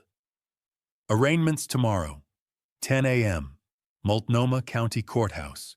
I hung up and sat for a long time in the quiet. Finally, I looked up at Eleanor's photograph on the mantel, her smile steady and sure. Thank you, I whispered. My phone buzzed. James again. Calvin, get some rest. Tomorrow we face them in court. I ended the call and climbed the stairs. The necklace stayed around my neck. It always would. Tomorrow the trial would begin, and the truth would be spoken in open court. The Multnomah County Courthouse rose like a monument to justice on Southwest 4th Avenue. All granite columns and tall windows that let autumn light pour into its corridors. I walked through the metal detectors at 9:30 on a Tuesday morning in early October. James Cartwright beside me, a folder of documents tucked under his arm. 6 weeks had passed since the arrest. 6 weeks of sleepless nights, of replaying Eleanor's voice on that recording, of wondering if I'd done the right thing. Today I'd find out. The courtroom was on the 3rd floor, wood-paneled and high-ceilinged, with rows of benches that smelled faintly of furniture polish and old paper. James led me to the front row behind the prosecution table. I sat down, hands folded in my lap, the necklace heavy beneath my collar. Across the aisle at the defense table, Vanessa and Lucas sat with their attorney, Sarah Whitmore. Vanessa wore a dark gray suit, her hair pulled back, no makeup. Lucas wore navy blue, his hands clasped on the table in front of him. Neither of them looked at me. I looked at them. My daughter, the man she'd married, 2 people I'd welcomed into my life, my home, my family. 2 people who'd tried to take everything. At 10 o'clock, the bailiff called. All rise. Judge Patricia Brennan entered from a door behind the bench. She was 58, silver hair, cropped short, sharp eyes behind wire-rimmed glasses. She settled into her chair, surveyed the room, and nodded. I'll be seated. Court is now in session. Case number 25 CR 08947, State of Oregon versus Vanessa Brooks and Lucas Reed. Deputy District Attorney Michael Scott stood. Mid-40s, trim-build, dark suit and tie. His voice carried clearly. Your Honor, the state will prove that Vanessa Brooks and Lucas Reed engaged in a calculated months-long conspiracy to defraud Calvin Brooks, a 71-year-old man, through theft, elder financial abuse, and medical fraud. Sarah Whitmore rose. 50-something gray hair in a bun, confident posture. Your Honor, my clients maintain their innocence. The evidence will show this is a tragic misunderstanding between a father and daughter. Judge Brennan gestured. Proceed, Mr. Scott. Scott called his first witness. The state calls Walter Quinn. Walter walked to the stand, slowly, hand trembling slightly, as he raised it for the oath. He looked older than I remembered, gray stubble on his jaw, eyes tired. Scott asked him to recount August 12th. Walter cleared his throat. A woman and a man came into my shop around 2 in the afternoon. The woman said her name was Vanessa Brooks. She had a necklace, 14-karat white gold heart clasp. Beautiful piece. She said she needed cash fast. Scott held up a photograph. Is this the necklace? Walter leaned forward. Yes. That's it. Scott introduced the receipt into evidence. $4,000. Dated August 12, 2025. Whitmore cross-examined briefly, but Walter's testimony held. Scott called his second witness. The state calls Dr. Owen Mercer. A murmur rippled through the courtroom. Owen walked to the stand, face pale, shoulders hunched. He took the oath with a shaking hand. Scott didn't waste time. Dr. Mercer, did you write a medical report concerning Calvin Brooks on July 2nd of this year? Yes. Was that report accurate? Silence. And Dr. Mercer, Owen looked down. No, it wasn't. Why did you write it? Owen's voice cracked. Vanessa Brooks contacted me in late June. She offered me $5,000 to write a report that would support a conservatorship petition. My wife has cancer. Stage 3. We owe $45,000 in medical bills. I was desperate. The courtroom went still. Scott displayed text messages on the overhead screen. June 28th through July 1st. Vanessa's number at the top of everyone. And did she pay you? Yes, cash, in an envelope. Whitmore had no questions. Scott returned to his table and picked up a small audio device. Your Honor, the state would like to introduce Exhibit 12, an audio recording made by Eleanor Brooks on February 14th, 2024. Judge Brennan nodded. Proceed.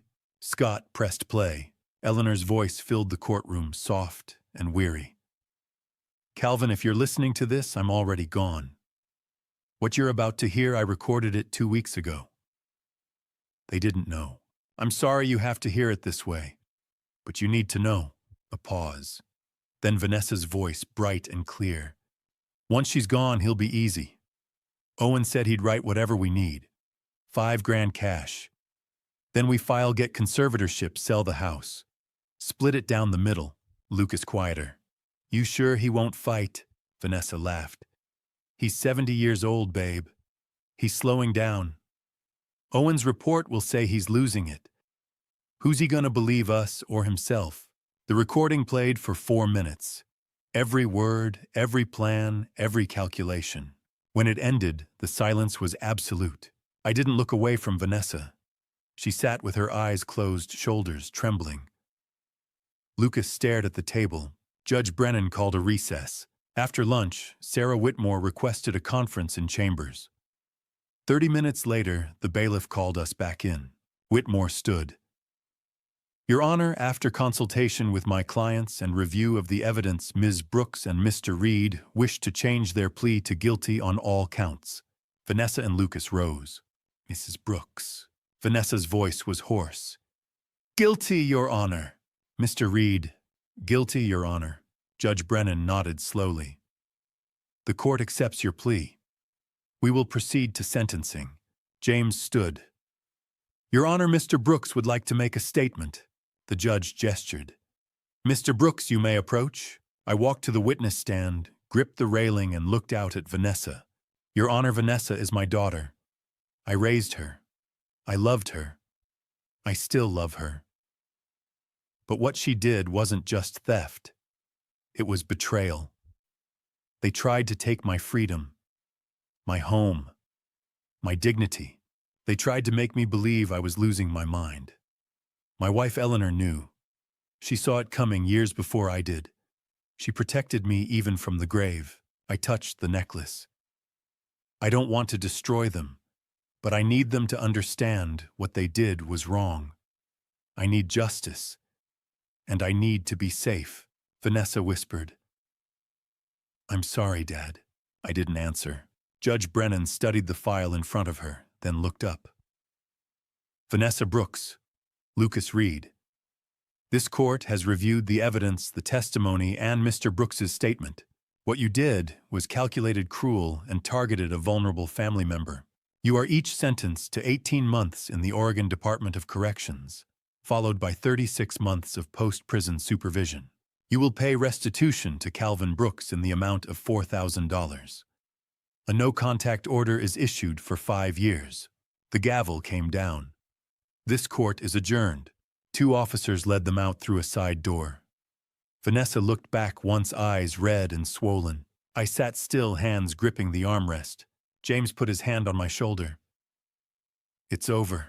I nodded and let out a long, shaking breath. Yeah, it's over.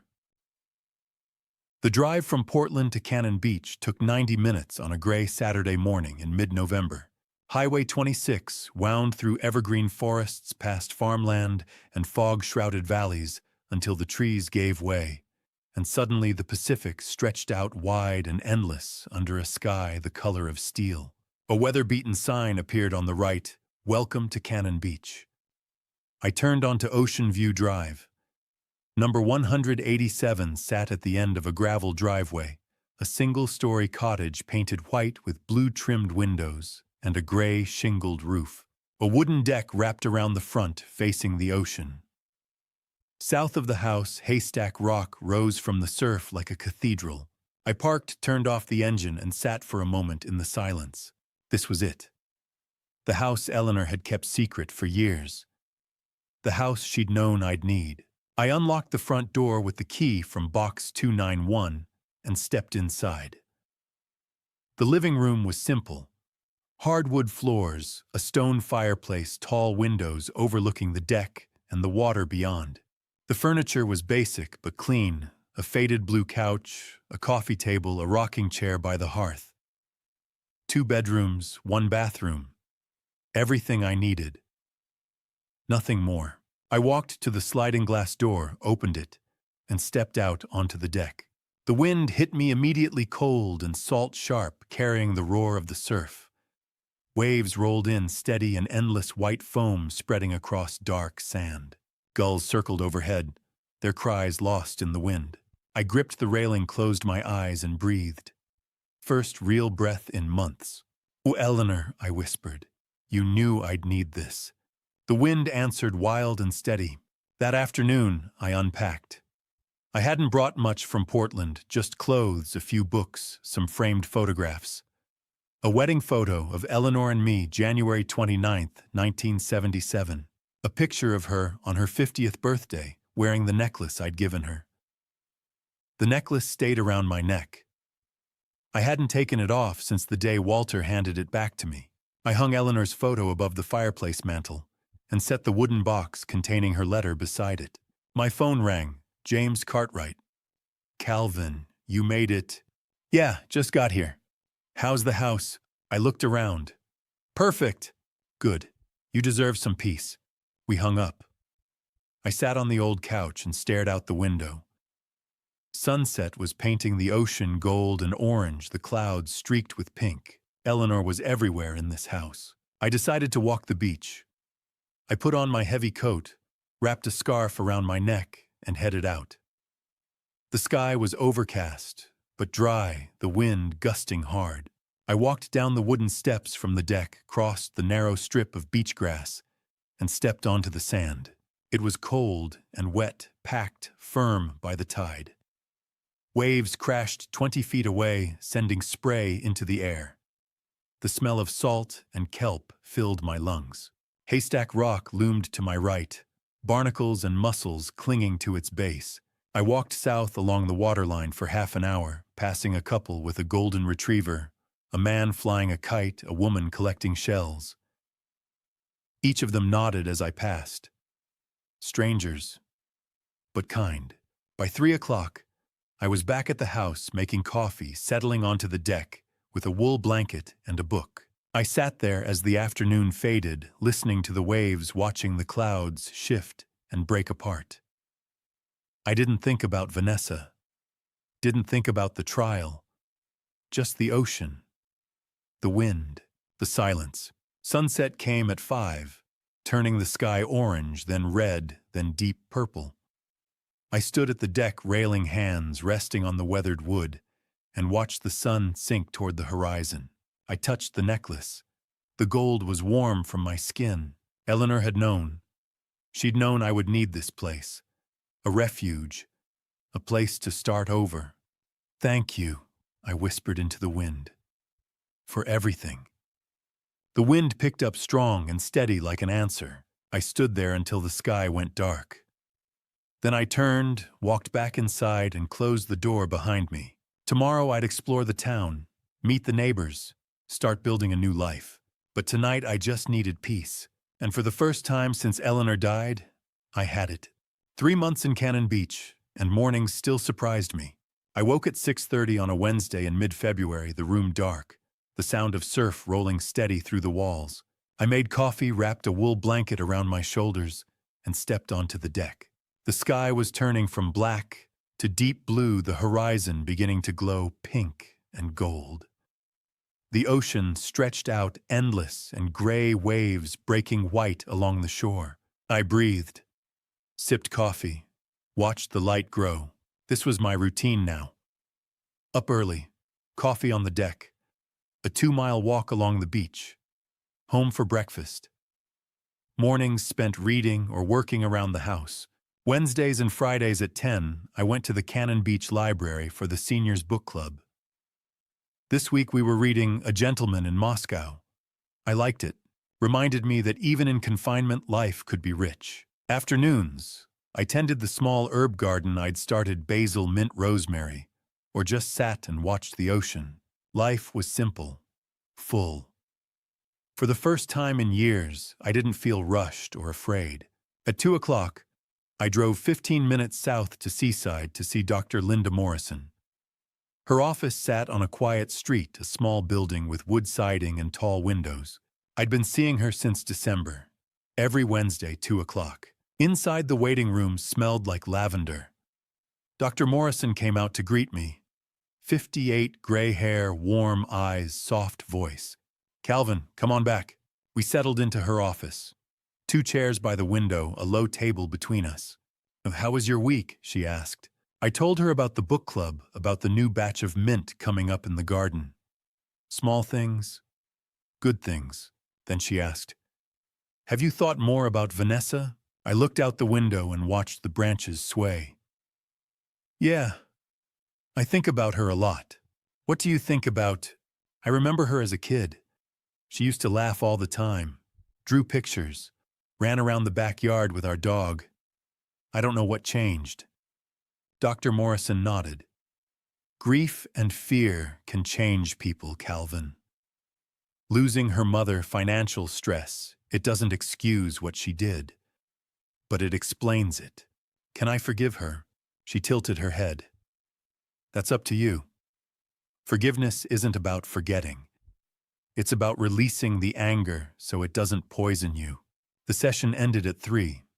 I felt exhausted but lighter. On the way home, I stopped at a flower shop and bought white tulips, Eleanor's favorite. I got back to the house at 4 and carried the tulips out to the deck.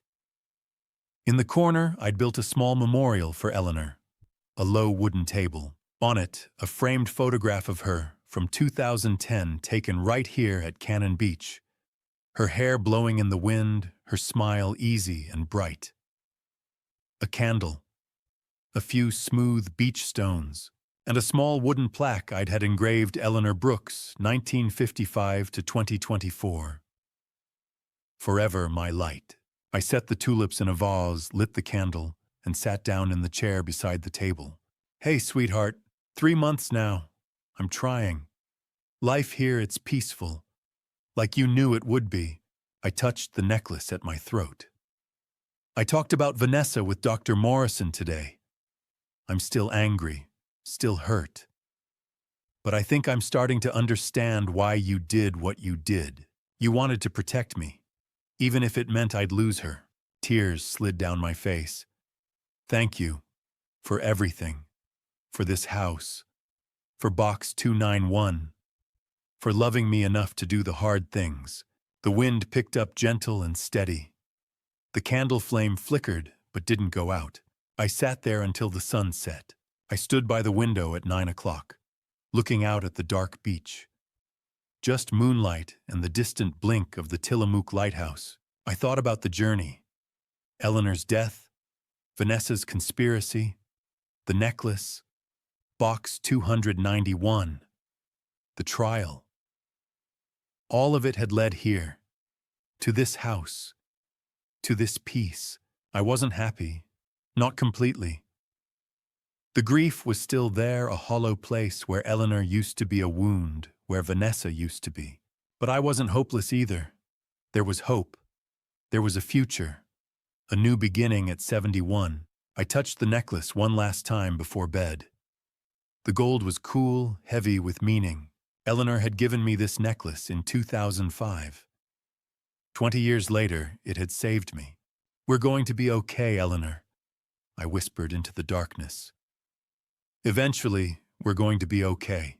Then I turned off the lights and went to bed. Tomorrow, life would continue. And for the first time in a long while, I was looking forward to it. Late April brought warmth back to Cannon Beach. The sky was clear for the first time in weeks. The ocean calm waves rolling in, lazy and slow. I was in the side yard planting tomatoes and green onions when I heard a car pull up. I stood, wiped my hands on my jeans, and turned. An old Honda Civic sat at the curb. Not the Lexus anymore. The doors opened. Vanessa stepped out first. Lucas followed a few paces behind. They both looked different, thinner. Vanessa's hair was shorter, pulled back in a ponytail. Lucas wore a plain gray hoodie, hands shoved in his pockets. No designer clothes, no polish. They looked like people who'd been through something. Vanessa stopped about 10 feet away. Her eyes met mine. "Hi, Dad." I didn't answer right away, just looked at her. My daughter. The person who'd tried to take everything from me. "Vanessa!" Silence hung between us, heavy and strange. "Why are you here?" I asked. Vanessa swallowed.